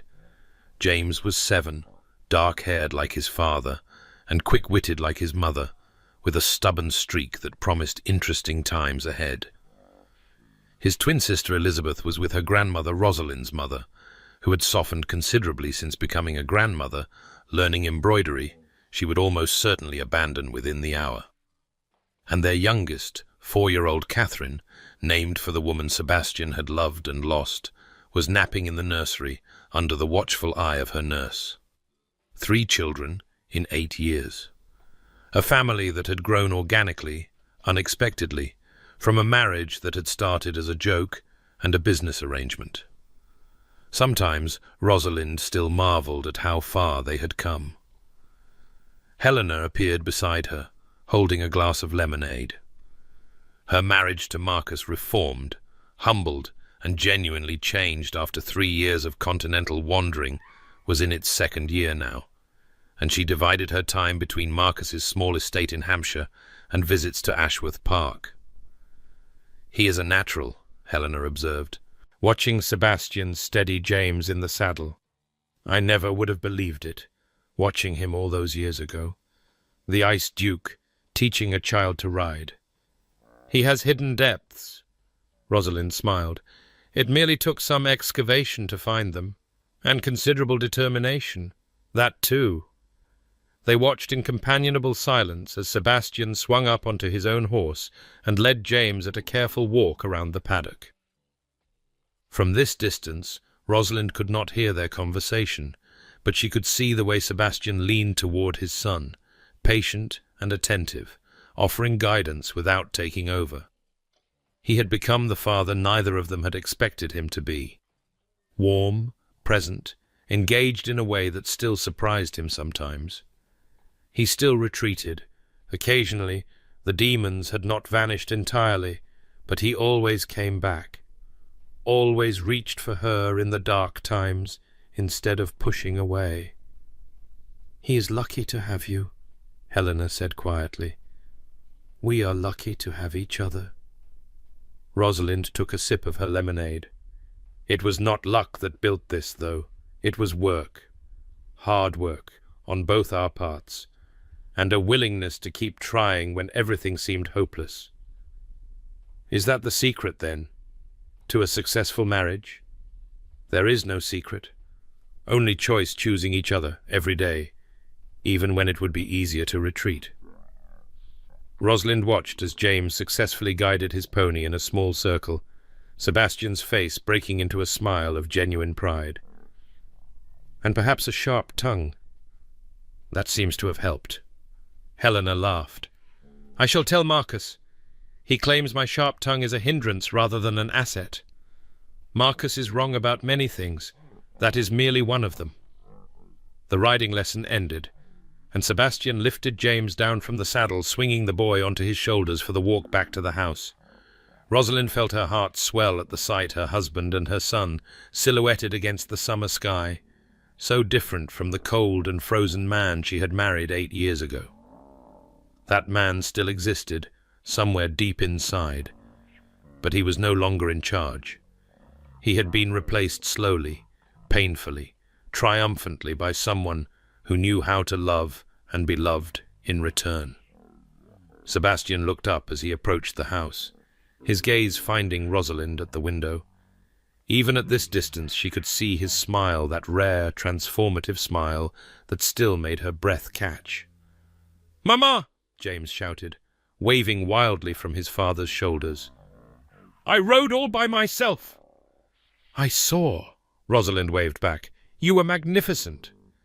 "He was adequate," Sebastian corrected, but his tone was warm with affection. "With practice, he may become magnificent." "I shall practice every day," James declared. "And then I shall be the best rider in all of England." "A worthy goal." Sebastian set his son down at the terrace steps. "But first, wash up for tea. Your grandmother will not appreciate dirty hands at her table." James scampered inside, his energy apparently inexhaustible, leaving Sebastian and Rosalind alone on the terrace. Helena had tactfully withdrawn, citing letters she needed to write. "He has your determination," Sebastian observed, climbing the steps to join his wife, "and your stubbornness. A formidable combination." "Indeed." He pulled her close, pressing a kiss to her forehead. "I am told that stubbornness runs in the family." "So I have heard." She tilted her face up to look at him, drinking in the sight of this man who had become her world, the sharp features softened by years of genuine smiles, the winter-grey eyes that no longer seemed cold at all. "Do you remember what you said to me, the day we met?"